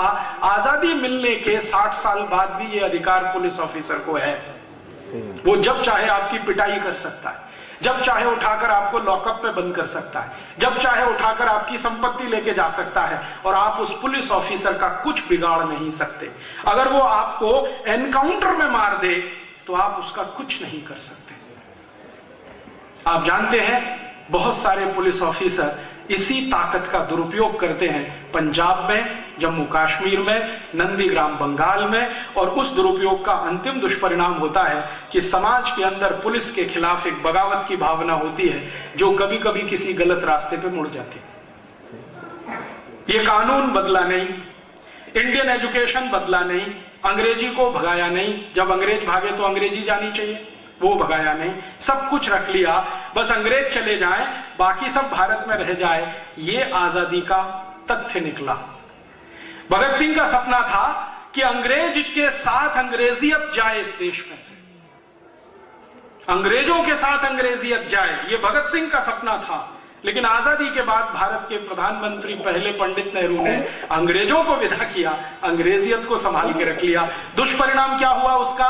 अंग्रेज जब भारत छोड़कर गए तो भारत में गाय का कत्ल करने के लिए 350 कत्ल खाने होते थे। अब अंग्रेजों के जाने के 60 साल के बाद इस देश में 36,000 कत्ल खाने हो गए गाय का कत्ल करने वाले। जब अंग्रेज हिंदुस्तान छोड़कर गए थे तो एक साल में 30,000 गाय कटती थी। अब अंग्रेजों के 60 साल के बाद इस देश में एक दिन में 30,000 गाय कट जाती है। ये हमने विकास किया। अंग्रेज जब इस देश को छोड़कर गए थे तो गाय का मांस अंग्रेजों की पुलिस खाती थी और अंग्रेजों की सेना खाती थी। अंग्रेजों के चले जाने के 60 साल के बाद भारत की गायों का मांस दुनिया के तमाम लोग खा रहे हैं। यहां से गाय का मांस एक्सपोर्ट किया जा रहा है। अंग्रेजों के जमाने में ये जो कानून नहीं बदला सरकार ने, अंग्रेजों के जाने के बाद भी नहीं बदला, उसका आज दुष्परिणाम ये है कि गाय के एक एक साल के बछड़े, 2-2 साल के बछड़े रात दिन काटे जाते हैं, ट्रक के ट्रक भर के कत्ल खानों में भेजे जाते हैं। किसी कत्ल खाने के सामने आप जाके 10 मिनट खड़े नहीं हो सकते। पंजाब से गायों का इतना कत्ल हुआ है कि देशी गाय ही दिखाई नहीं देती इस पूरे पंजाब में। पंजाब के मैं जितने भी गांव में आज तक गया हूं, किसी भी गांव में देशी गाय का दर्शन नहीं मिला। हिंदुस्तानी गाय, थरपारकर, साहीवाल, कांकरेजी, लाल सिंधी, सफेद सिंधी, राठी, ये सब भारत की गाय है, कहीं दिखने को नहीं मिलती है। जो पंजाब में दिखाई देती है वो सब अमरीकी गाय, होलेस्टियन, फ्रीजियन, जिसको अंग्रेजों ने लाकर यहां छोड़ा और हिंदुस्तानी गाय को साफ करा दिया। और ये सिर्फ पंजाब का हाल नहीं है, पूरे हिंदुस्तान में यही हो रहा है। देशी गाय का बड़े पैमाने पर कत्ल। अंग्रेजों का तर्क ये था कि गाय का मांस खाने में बहुत स्वादिष्ट है। आज हमारे देश में जो काले अंग्रेज चला रहे हैं सरकार को, वो भी यही कहते हैं कि गाय का मांस खाने में बहुत स्वादिष्ट है, इसलिए गाय का कत्ल बंद नहीं हो सकता, चालू रहेगा। अंग्रेजों ने एक कॉन्वेंट स्कूल खोला था कलकत्ता में 1760 में। अब हिंदुस्तान में हजारों कॉन्वेंट स्कूल गली गली में है। और मुझे ये कहते हुए बहुत शर्म आती है कि हिंदुस्तान में बजरंगबली कॉन्वेंट स्कूल भी है। My God. सरस्वती माता कॉन्वेंट स्कूल भी है इस देश। आज तक मेरे समझ में नहीं आया बजरंगबली का कॉन्वेंट से क्या कनेक्शन है।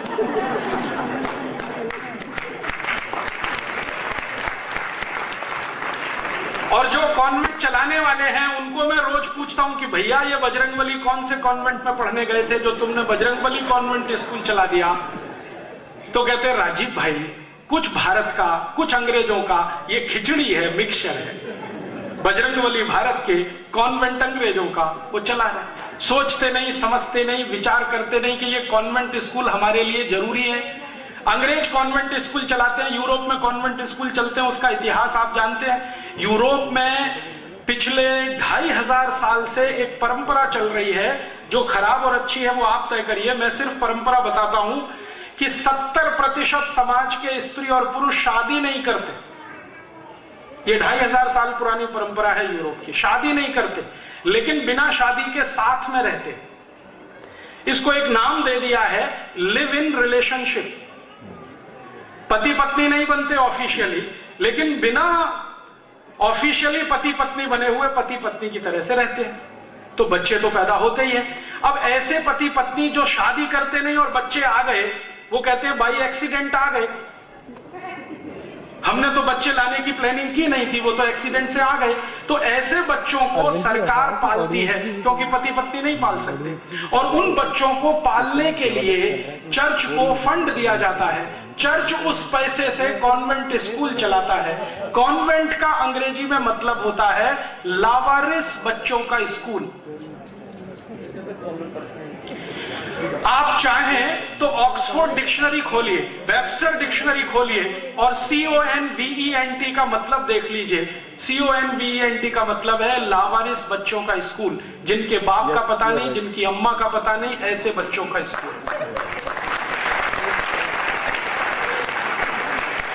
आप जानते हैं कॉन्वेंट स्कूल में बच्चे जब पढ़ने जाते हैं तो उनको टीचर नहीं कहना सिखाया जाता।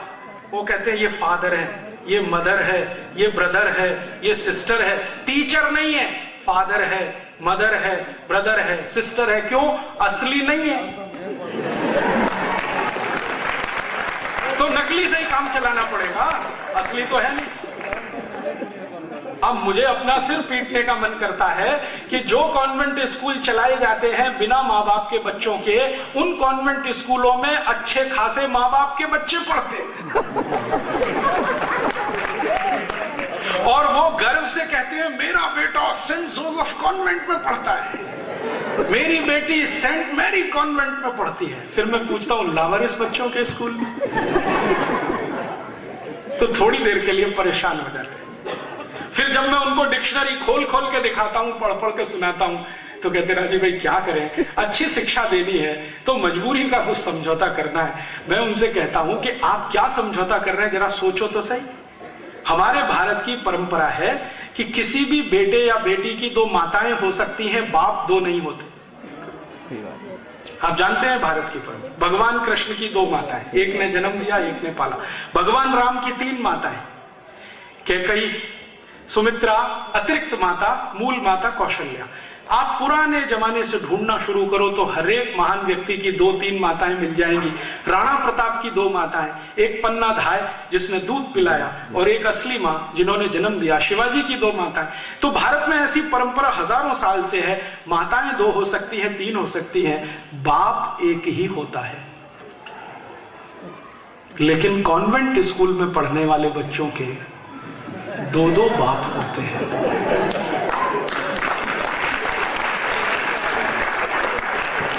एक तो घर में है असली और दूसरे स्कूल में नकली, फादर, मदर, ब्रदर, सिस्टर। अब आपको बहुत खराब बात कहता हूं, आपके दिल पे चोट पड़े इसलिए कहना चाहता हूं।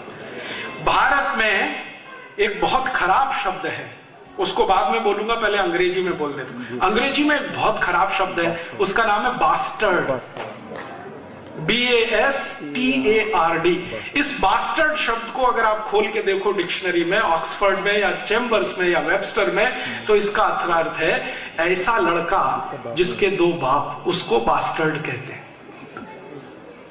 हमने अपने अच्छे खासे बेटे बेटियों को कॉन्वेंट में भेज भेज के बास्टर्ड बना दिया और हम बड़े गर्व से कह रहे हैं कि हमारी बेटी, हमारा बेटा कॉन्वेंट में पढ़ता है। क्या हुआ हमारे दिमाग को? खराब हो गया है क्या? नेहरू जी का दिमाग खराब हुआ एडविना के कारण, समझ में आता। आपको क्या हो गया?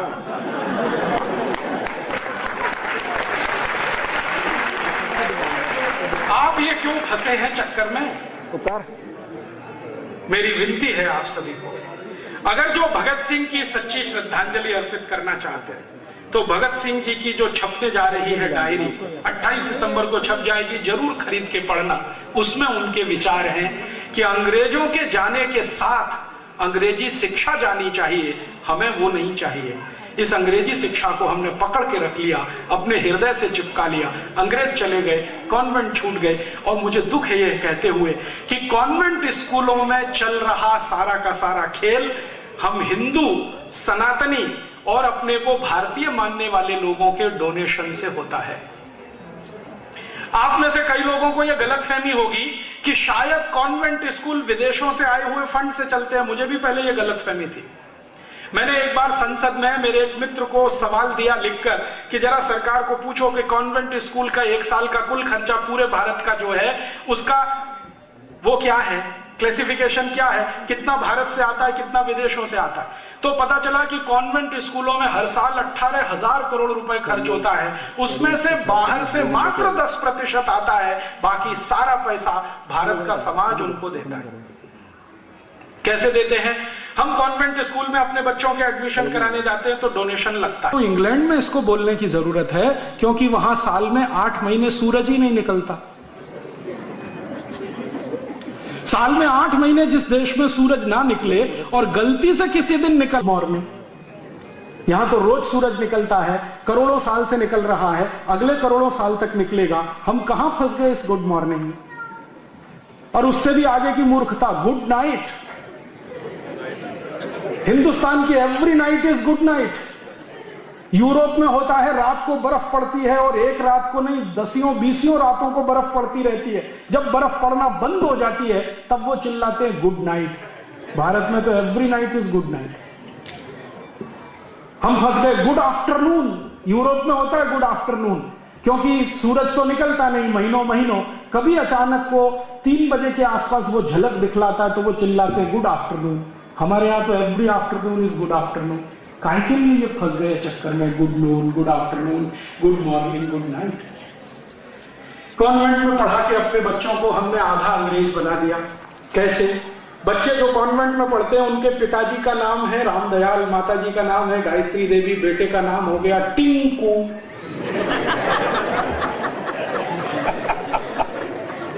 मेरे समझ में नहीं आता कि ये रामदयाल और गायत्री देवी का टिंकू कहां से आया। टिंकू का अर्थ समझते हैं? फिर से डिक्शनरी खोली ऑक्सफोर्ड की, वेबस्टर की। टिंकू का अर्थ है आवारा लड़का।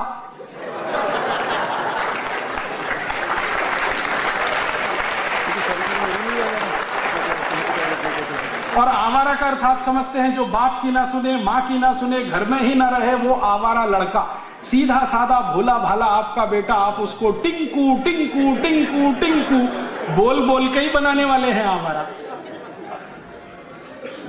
और ये टिंकू अकेला नहीं है, इसके साथ बबली भी है। बबली, डिंपल, ट्विंकल, बबली, डबली, डबलू, बबलू, पता नहीं कहां कहां से विचित्र नाम ये ला के अपने अपने घर में रखना शुरू कर।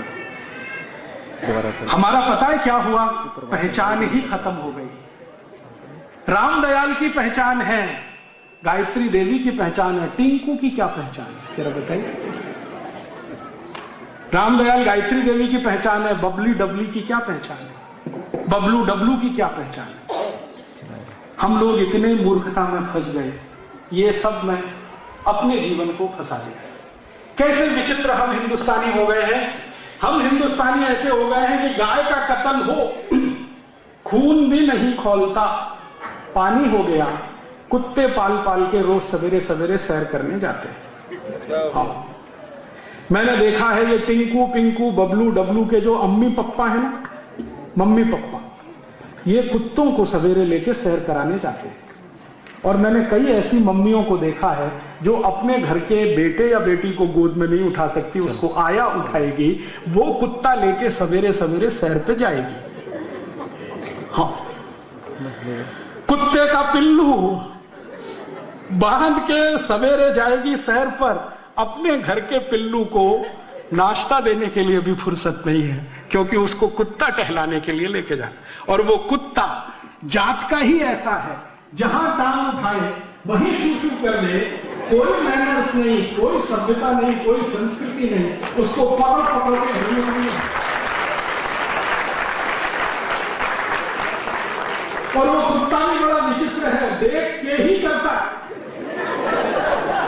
आपकी कार को देखेगा, चारों तरफ चक्कर लगाएगा, जो कार का पहिया सबसे अच्छा दिखाई देगा उसी पे काम उठाएगा।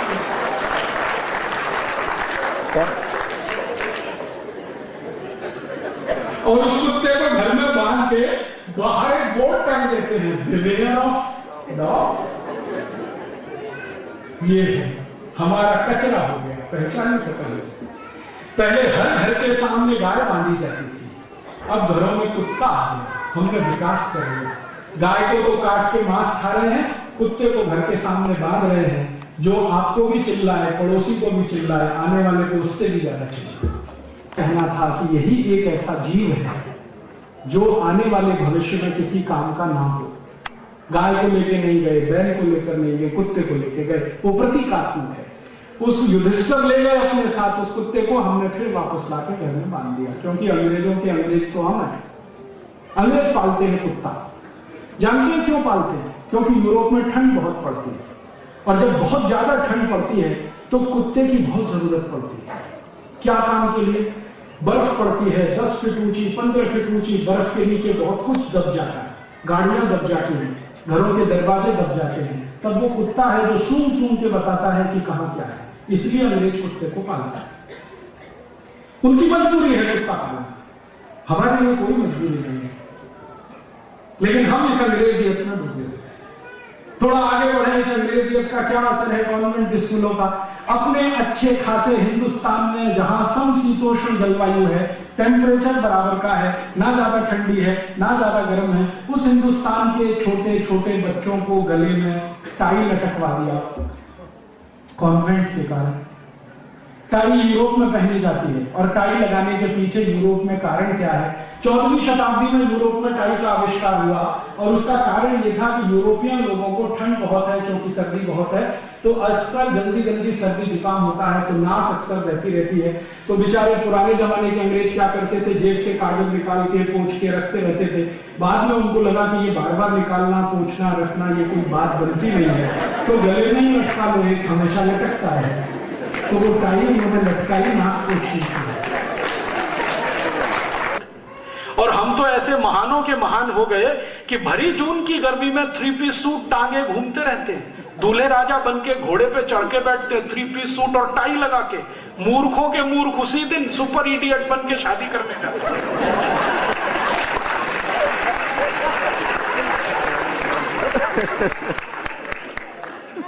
किसी को मैं पूछता हूं, भैया ये शादी का दिन है, इडियट क्यों बन रहे हो?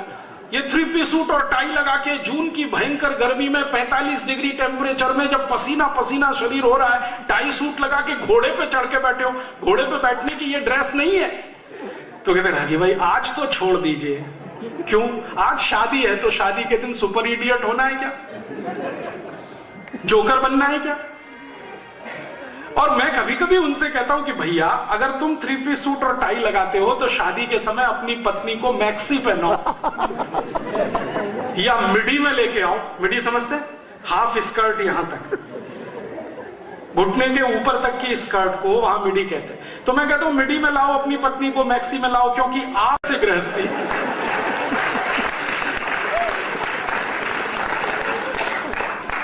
पत्नी को साड़ी में ही लाएंगे और पतिदेव 3 पीस सूट और टाई पहन के आएंगे। मूर्खों के मूर्ख। यही सब कॉन्वेंट की निशानियां हैं। ये कॉन्वेंट एजुकेशन ने हमारे दिमाग में ऐसा वायरस भर दिया, ना तो हम हिंदुस्तानी रह पाए ना अंग्रेज बन पाए, हम खिचड़ी हो गए, हमारी पहचान खत्म हो गई। मैं दुनिया में बहुत घूमता हूं और दुनिया के देशों में जब मैं जाता हूं तो मुझे बड़ा गर्व होता है कि जो देश में मैं गया वहां के लोगों का पहनावा देख के मुझे तुरंत पता चलता है कि यह आदमी कहां का है। गल्फ के किसी भी देश में चले जाइए, सऊदी अरब के आदमी को आप कपड़े से पहचान लेंगे, संयुक्त अरब अमीरात वाले को कपड़े से पहचान लेंगे, बहरीन वाले को पहचान लेंगे, कुवैत वाले को पहचान लेंगे, ओमान वाले को पहचान लेंगे। और कई बार तो ऐसा होता है कि पूरे कपड़े देखने की जरूरत नहीं, सिर पर जो स्कार्फ बांधा हुआ है ना, उससे मैं देश बता सकता हूं ये आदमी किस देश का है। ये हिंदुस्तानी विचित्र बंदा है, कहीं भी घूमे यूरोप और अमेरिका में पहचान ही नहीं सकते कि किस देश का है, सरदारों को छोड़कर।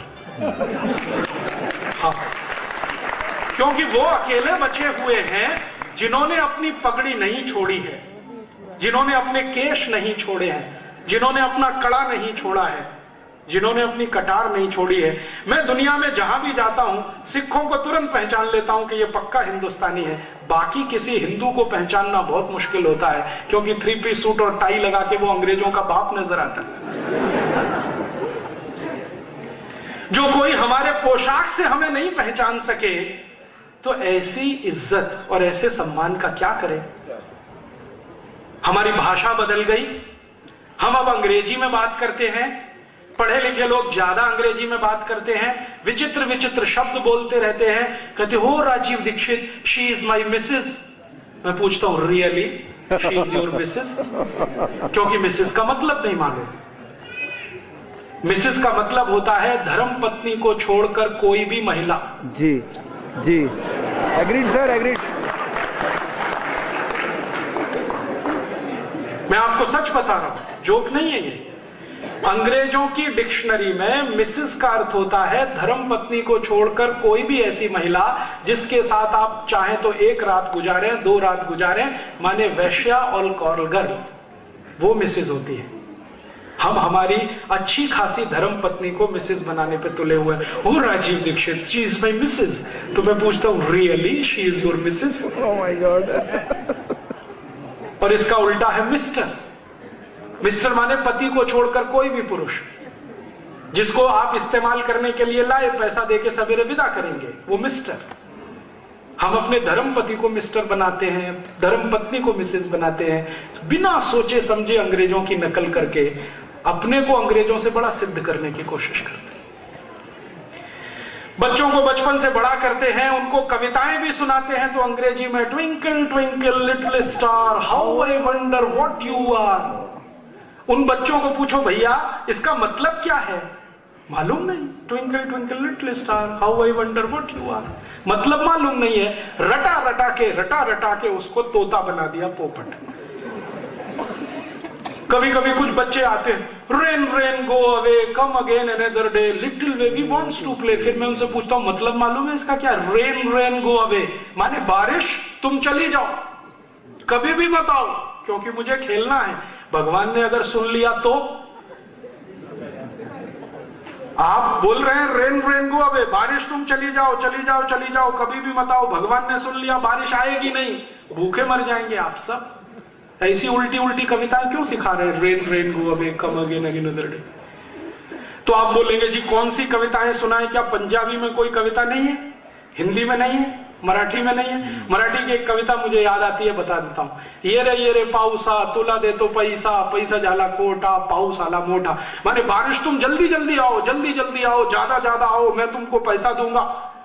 ऐसी कविता है मराठी की। ऐसी ही होगी कोई पंजाबी में, ऐसी ही होगी हिंदी में, जिसमें बारिश को हम बुला रहे हैं, रेन रेन गो अवे नहीं सिखा रहे हैं, बारिश तुम चली जाओ। हमारा दिमाग पता नहीं कहां चला गया। ऐसी मूर्खता की कविताएं बच्चों को सिखाते हैं, मूर्खता के स्टेटमेंट उनको बताते हैं। बच्चों को बोलना सिखाते हैं, मम्मी बोल, मां मत बोल, मम्मी बोल। मम्मी का मतलब है मरा हुआ, MUMMY, मम्मी माने मरा हुआ। और डैडी, डैडी माने मरे हुए जैसा। और अब और तरक्की हो गई है, अब बोलते हैं डैड, पूरा ही मरा हुआ।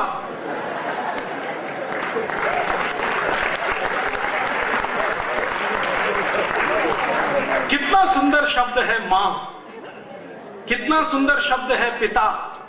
तो मां पिता माताजी पिताजी सब छोड़कर मम्मी डैडी, मॉम डैड, मम्मा, पता नहीं कहां कहां।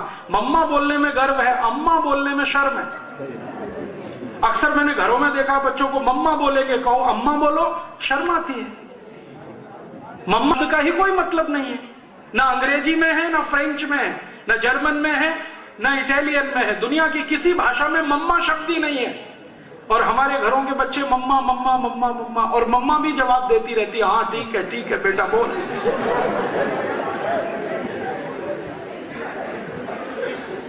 मेरा आपको हाथ जोड़कर विनती है, अपनी पहचान को मत डुबोइए। दुनिया में जिनकी पहचान खत्म हो जाती है उनका सब कुछ खत्म हो जाता है। दुनिया में हर देश अपनी पहचान के लिए लड़ता है, चाहे वो छोटा सा इराक हो या ईरान हो या सऊदी अरब हो या फ्रांस हो या जर्मनी हो या स्वीडन हो या स्विट्जरलैंड हो या डेनमार्क हो। हर देश अपनी पहचान के लिए लड़ रहा है, दूसरे किसी भी देश की गुलामी में जाने को तैयार नहीं है, क्योंकि पहचान खत्म हो जाएगी। हम खुशी से अपनी पहचान लुटवाने पर, खत्म करवाने पर तुले हैं। मेरी आपको विनती है कि भगत सिंह जी के शहादत दिवस की पूर्व संध्या पर अपने जीवन में एक संकल्प लें कि हम अपनी पहचान बनाकर रखेंगे, क्योंकि आपकी पहचान चली गई तो फिर आपकी आने वाली पीढ़ी के सामने तो और बड़ा संकट खड़ा हो जाएगा। और जिस लोगों के समाज की पहचान चली जाए, राष्ट्र भी टूट जाएगा, राष्ट्र भी चला जाएगा, बचेगा नहीं इसमें कुछ भी। इसलिए इस अंग्रेजियत में से डूबे हुए आप सब लोग थोड़ा बाहर आइए, अपने जीवन में छोटे छोटे से कुछ संकल्प लाइए और इन संकल्पों की मदद से अपनी पहचान को आगे बढ़ाइए। आप बोलेंगे हम भारत में रहते हैं तो भारत की पहचान है कुछ, वो पहचान कहां है? भारतीय भोजन, भारतीय भाषा, भारतीय भूषा, भारतीय भजन, भारतीय भेषज, ये सब भारत की पहचान है। मेरा कहने का मतलब यह है कि जहां भी संभव हो अपनी पहचान मत खोइए, भारतीय भोजन के स्तर से शुरू करिए, अपनी पहचान वापस लाइए। माने भारतीय भोजन ही अपने परिवार में और अपने जीवन में अपनाइए। ये जो अंग्रेजियत का भोजन है, pizza, burger, hot dog, cold dog, chow mein, इसमें कहां फंस गए आप लोग? और आप जानते हैं ये pizza, burger, hot dog, cold dog सब बनते हैं गाय के मांस से या सुअर के मांस से? लेकिन यहाँ तो होता ही नहीं है, क्योंकि इसको बनाने वाली जो कंपनी है मैकडोनल्ड और एक है केंटकी फ्राइड चिकन, ये दोनों कंपनियां ओपनली बोलती हैं कि पिज्जा और बर्गर हम बनाते हैं सुअर के मांस से, और उनकी जो बनती है ना मैगी और चाउमीन, वो बनाते हैं गाय की चर्बी के निकाले हुए रस से। अब एक तरफ आप बोलो गौ माता की जय और दूसरी तरफ खाओ पिज्जा, बर्गर या हॉट डॉग, या दूसरी तरफ खाओ चाउमीन, तो गौ माता कैसे जय होने वाली है? तो अगर गौ माता की जय करनी है तो ये pizza, burger, hot dog, cold dog, अंग्रेजी के भोजन बंद कर दीजिए। तो आप बोलेंगे जी क्या खाएं? हिंदुस्तानी भोजन खाइए, कोई कमी तो है नहीं अपने पास। आप कहेंगे जी हिंदुस्तानी भोजन में फास्ट फूड, हिंदुस्तान में सिवई से बड़ा फास्ट फूड क्या हो सकता है? तुरंत तैयार होती है, कम से कम मैगी से तो अच्छी है। दूध में सिवई बना के खिलाइए, खुद खाइए, बच्चों को खिलाइए। पराठा है, पूड़ी है, सब्जी है, रायता है, अचार है, सब्जियां, पता नहीं क्या क्या है हमारे यहां। अगर बहुत ज्यादा आपको चाहिए कुछ ऐसी चीज तो दक्षिण भारत के व्यंजन ले लीजिए। इडली है, सांभर है, रसम है, उत्तपम है, जो 10-15 मिनट में तैयार होते हैं। भारतीय भोजन मत छोड़िए। अगर आपने भारतीय भोजन छोड़ा तो क्या होगा? अंग्रेजियत का भोजन आपको मुफीद नहीं आएगा, क्योंकि अंग्रेजियत का भोजन उनके हिसाब से है जहां ठंड बहुत पड़ती है, -20 डिग्री सेंटीग्रेड हो जाता है तापमान। वो पिज्जा बर्गर खाएं तो उनको चलेगा। आप यहां +20 डिग्री सेंटीग्रेड वाले पिज्जा बर्गर खाएंगे तो कोलेस्ट्रॉल बढ़ेगा, हार्ट अटैक आएगा, डायबिटीज होगी, अर्थराइटिस होगा, वजन बढ़ता ही चला जाएगा। थोड़े दिन में आप परेशान हो जाएंगे कि आप क्या करें। पंजाब इस बात का ध्यान रखे, क्योंकि पंजाब हिंदुस्तान में अकेला पहला प्रदेश है जहां जरूरत से ज्यादा वजन बढ़ रहा है लोगों का। हर दूसरा पंजाबी ओवरवेट है इस समय, हर दूसरा पंजाबी ओवरवेट है। और ये ओवरवेट होने का सबसे बड़ा कारण है pizza, burger, hot dog, cold dog, chow mein, double रोटी, पाव रोटी, जो आपके घर में अक्सर नाश्ते पे खाई जाती है। ये डबल रोटी, पाव रोटी आप जानते हैं सबसे ज्यादा तकलीफ देती है वजन बढ़ाने में। माने वजन बढ़ाने में सबसे ज्यादा मदद करती है पाव रोटी और डबल रोटी। मत खाइए इसको। तो भारतीय भोजन करिए। भारतीय भाषा माने पंजाबी आपकी मातृभाषा, इसका सदुपयोग करिए। ज्यादा है तो हिंदी उपयोग करिए, और ज्यादा है तो संस्कृत उपयोग करिए। ज्यादा अंग्रेजी में मत फंसिए, और फालतू अंग्रेजी तो कभी भी मत बोलिए। दूसरों पर रौब झाड़ने के लिए अंग्रेजी तो बिल्कुल मत बोलिए, क्योंकि ये गुलामों की भाषा है। गुलामी गई, 60 साल हो गया, अभी क्यों उसको याद दिला रहे हैं बार बार अंग्रेजी बोल बोल के? तो आप कहेंगे जी अंग्रेजी तो अंतर्राष्ट्रीय भाषा, ये बिल्कुल झूठ बात है। दुनिया में 200 देश हैं, मात्र 7 देशों में अंग्रेजी चलती है, 193 देशों में उनकी अपनी भाषाएं चलती है। फ्रांस में फ्रेंच है, जर्मनी में जर्मन है, स्वीडन में स्वीडिश है, हॉलैंड में डच है, रूस में रशियन है, जापान में जापानीज है, चीन में चाइनीज है। सब देशों की अपनी भाषा है।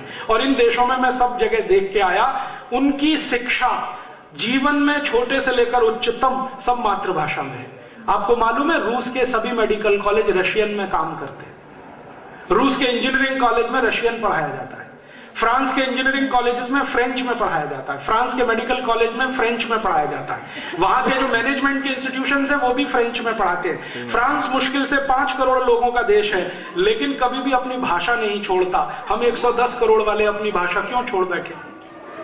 खुमारी लाइए मन में भाषा के प्रति। भाषा मत छोड़िए अपनी, भाषा मत छोड़िए, भोजन मत छोड़िए अपना, भजन मत छोड़िए अपना। भारतीय भजन, ये रैप म्यूजिक, पॉप म्यूजिक कहां फंस गए इसमें? रैप डांस, पॉप डांस, मुझे तो समझ में नहीं आता उसमें डांस है कि एक्सरसाइज है। कभी टांग इधर उठा दिया, कभी इधर उठा दिया, कभी हाथ ऐसे कर दिया, कौन सा डांस उसमें हो रहा है? आपके पास कोई कमी है भारतीय नृत्यों की? भरतनाट्यम है, कथकली है, कुचिपुड़ी है, ओडिसी है, कथक है, कुछ कमी तो नहीं है, इतने अच्छे डांस है। और भारतीय डांस की विशेषताएं जरा समझ लीजिए तो आपको पता चलेगा कि ये कितने वैज्ञानिक तरीके से विकसित किए हुए हैं। भारतीय डांस में सबसे महत्वपूर्ण है पद संचालन, पांव का मूवमेंट, जो दुनिया के किसी भी दूसरे डांस में नहीं है। और पद संचालन इसलिए महत्वपूर्ण है कि पद के संचालन से बॉडी का बैलेंस बनता है। भरतनाट्यम, कुचिपुड़ी, कथकली और थोड़ा कथक में आए, इनकी भाव भंगिमाओं को देखें तो अगर महिलाएं इस डांस को कर रही हैं तो जीवन पर्यंत निरोगी रहने की आश्वस्ति है, गारंटी है। कैसे? भरतनाट्यम की मुद्रा देख लीजिए, पांव को जिस तरह से रखा जाता है, जिस तरह से हमारे देश की माताएं बहनें भरतनाट्यम में अपने पांव को संचालित करती हैं, एक डॉक्टर होने के नाते मैं आपको कहता हूं, वो सभी माताओं के गर्भाशय को सबसे ज्यादा फ्लेक्सिबल बनाता है पद संचालन। और मां का गर्भ स्थान सबसे महत्वपूर्ण है क्योंकि उसी में से जीवन आगे बढ़ता है। वो जितना फ्लेक्सिबल होगा, मां की आने वाली संतान उतनी अच्छी होगी। तो सारे डांस का पद संचालन गर्भाशय के मूवमेंट से है। बहुत रिसर्च है इस पर भारत में। यूरोप का पद संचालन तो पता नहीं किस तरह का है, ये अमेरिका का तो और भी विचित्र है। तो अपने डांस मत छोड़िए, अपने भजन मत छोड़िए, अपनी भूषा मत छोड़िए, अपनी भाषा मत छोड़िए, अपना भोजन मत छोड़िए, अपनी औषधि भी मत छोड़िए। औषधि से मतलब भारत में है तो भारतीय औषधियों का उपयोग करिए, क्योंकि भारतीय औषधियों का उपयोग जो है वो आपके लिए मुफीद है। कारण हम जहां रहते हैं वहां समशीतोष्ण जलवायु है, इसका ध्यान रखिए। यूरोप और अमेरिका वाले जहां रहते हैं वो वहां बहुत ठंड है, वहां दो ही मौसम होते हैं, ठंड और भयंकर ठंड, गर्मी नहीं आती वहां पे। ब्राजील और मैक्सिको की तरफ चले जाए ना तो वहां भी दो ही मौसम है, बारिश और भयंकर बारिश। ब्राजील और मैक्सिको में 8-8 महीने बारिश होती रहती है, रुकती नहीं है, टॉरेंशियल रेन। तो वहां बारिश और भयंकर बारिश। यूरोप में ठंड और भयंकर ठंड। अगर अफ्रीका में चले जाइए तो गर्मी और भयंकर गर्मी। किसी भी देश में तीसरा मौसम ही नहीं है। ये भारत अकेला देश है जहां 6 मौसम है और 16 क्लाइमेटिक जोन्स है। दुनिया में विचित्र है ये देश। भारत के बारे में तब मुझे ज्यादा पता चला जब मैंने विदेशों में घूमना शुरू किया। भारत में आप दुनिया का कोई भी मौसम देखना चाहें तो इस देश की सीमा में ही है। आपको स्विट्जरलैंड की बर्फ देखनी है, जम्मू कश्मीर में आ जाइए। आपको ब्राजील और मैक्सिको की बारिश देखनी है तो चेरापूंजी में आ जाइए। अगर आपको ऑस्ट्रेलिया और न्यूजीलैंड का दलदल देखना है तो उड़ीसा और बंगाल में आ जाइए। अगर आपको अफ्रीका का रेगिस्तान देखना है, सहारा, तो जैसलमेर में आ जाइए। अगर आपको चिलचिलाती हुई धूप देखनी है तो कर्नाटक में कुर्ग आ जाइए। आपको दुनिया के सबसे अच्छे सुनहरे जंगल देखने हैं तो डेक्कन के ट्रैप पर आ जाइए। सब कुछ इस देश में है। मुझे यह समझ में आया, दुनिया के 16 क्लाइमेटिक जोन्स इस देश में हैं, बाकी सभी देशों में 2 या 3 ही क्लाइमेटिक जोन्स हैं। इसलिए शायद भगवान को भी भारत में जन्म लेने की इच्छा रहती है।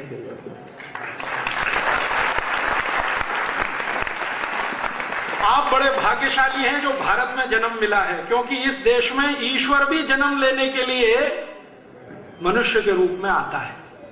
दुनिया के किसी दूसरे देश में नहीं है। मौसम बहुत ही अद्भुत है। जिस देश का मौसम विशिष्ट है उस देश के मौसम में होने वाली गतिविधियां भी विशिष्ट हैं। जैसे हम समशीतोष्ण हैं, समशीतोष्ण जलवायु में वायरल और बैक्टीरियल इन्फेक्शन ज्यादा नहीं हो सकता। जहां ठंड बहुत है वहां वायरल और बैक्टीरियल इन्फेक्शन मैक्सिमम होगा। यहां ठंड इतनी नहीं है तो वायरल और बैक्टीरियल इन्फेक्शन सबसे कम होगा।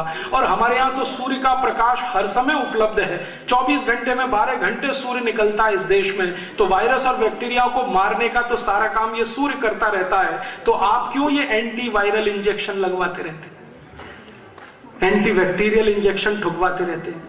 कभी हेपेटाइटिस बी के नाम पर, कभी हेपेटाइटिस सी के नाम पर, कभी पोलियो के नाम पर, कभी किसी के नाम पर। हमारे पास तो सूर्य ही सबसे बड़ा रक्षक है। हमको तो कोई एंटी बैक्टीरियल और एंटी वायरल वैक्सीन की जरूरत ही नहीं है। भगवान ने ही हमारी सुरक्षा व्यवस्था करके भेजी है। हम अंग्रेजों की नकल कर करके ठुकवा रहे हैं, कभी ये वैक्सीन, कभी वो वैक्सीन, कभी, और उसी में से दुष्परिणाम आ रहे हैं। और वो दुष्परिणाम है कि आपको जिंदगी में जो रोग कभी होने नहीं चाहिए वो 20-20, 25 साल की उम्र में शुरू हो रहे हैं। अभी 25 साल के लड़के लड़कियों को मैं देखता हूं, कार्डियक अरेस्ट हो रहा है, हार्ट अटैक हो रहा है, अर्थराइटिस हो रहा है, घुटनों का दर्द हो गया, कमर का दर्द हो गया। 20-25 साल में ये रोग कहां से आए? क्योंकि आपको जो इंजेक्शन ठोके गए हैं बचपन से, जिनकी आपको जरूरत नहीं है, उनके दुष्परिणाम। तो मेरी आपको विनती है कि भारत में रहते हैं तो भारत की जलवायु को ध्यान में रखकर अपनी चिकित्सा व्यवस्था करिए। तो आप बोलेंगे जी भारत की चिकित्सा व्यवस्था हम तो जानते नहीं है, पढ़ लीजिए, जानने में आ जाएगी। भारत की चिकित्सा व्यवस्था का नाम है आयुर्वेद। यूरोप और अमेरिका की चिकित्सा व्यवस्था का नाम है एलोपैथी। एलोपैथी कोई महान है और आयुर्वेद कोई नीचा है, मैं ये नहीं कह रहा हूं, या आयुर्वेद महान है एलोपैथी नीचे है, वो नहीं कह रहा हूं। भारत के लिए जो सबसे आवश्यक है वो आयुर्वेद है, यूरोप के लिए आवश्यक है वो एलोपैथी है। उनको उनका मुबारक, आप अपना देखिए। तो आप बोलेंगे जी आयुर्वेद का तो अपने को कुछ पता नहीं है, पता कर लीजिए, बहुत आसान है। अभी आयुर्वेद की बहुत सारी पुस्तकें पंजाबी में छप गई हैं, हिंदी में है, मराठी में है, गुजराती में, तमिल में, तेलुगु में, संस्कृत में तो थी ही, अब इन भाषाओं में भी आ गई है। तो आप बोलेंगे नाम ही नहीं पता, नाम सुन लीजिए, मैं सुना देता हूं। बहुत अच्छी आयुर्वेद की पुस्तक है जो सब घर में रहनी चाहिए, उसका नाम है अष्टांग हृदयम। पंजाबी में है, हिंदी में है, मराठी में है, तेलुगु में, तमिल में, कन्नड़ में, 21 भाषाओं में इसका अनुवाद हो चुका है। ये घर में रखिए।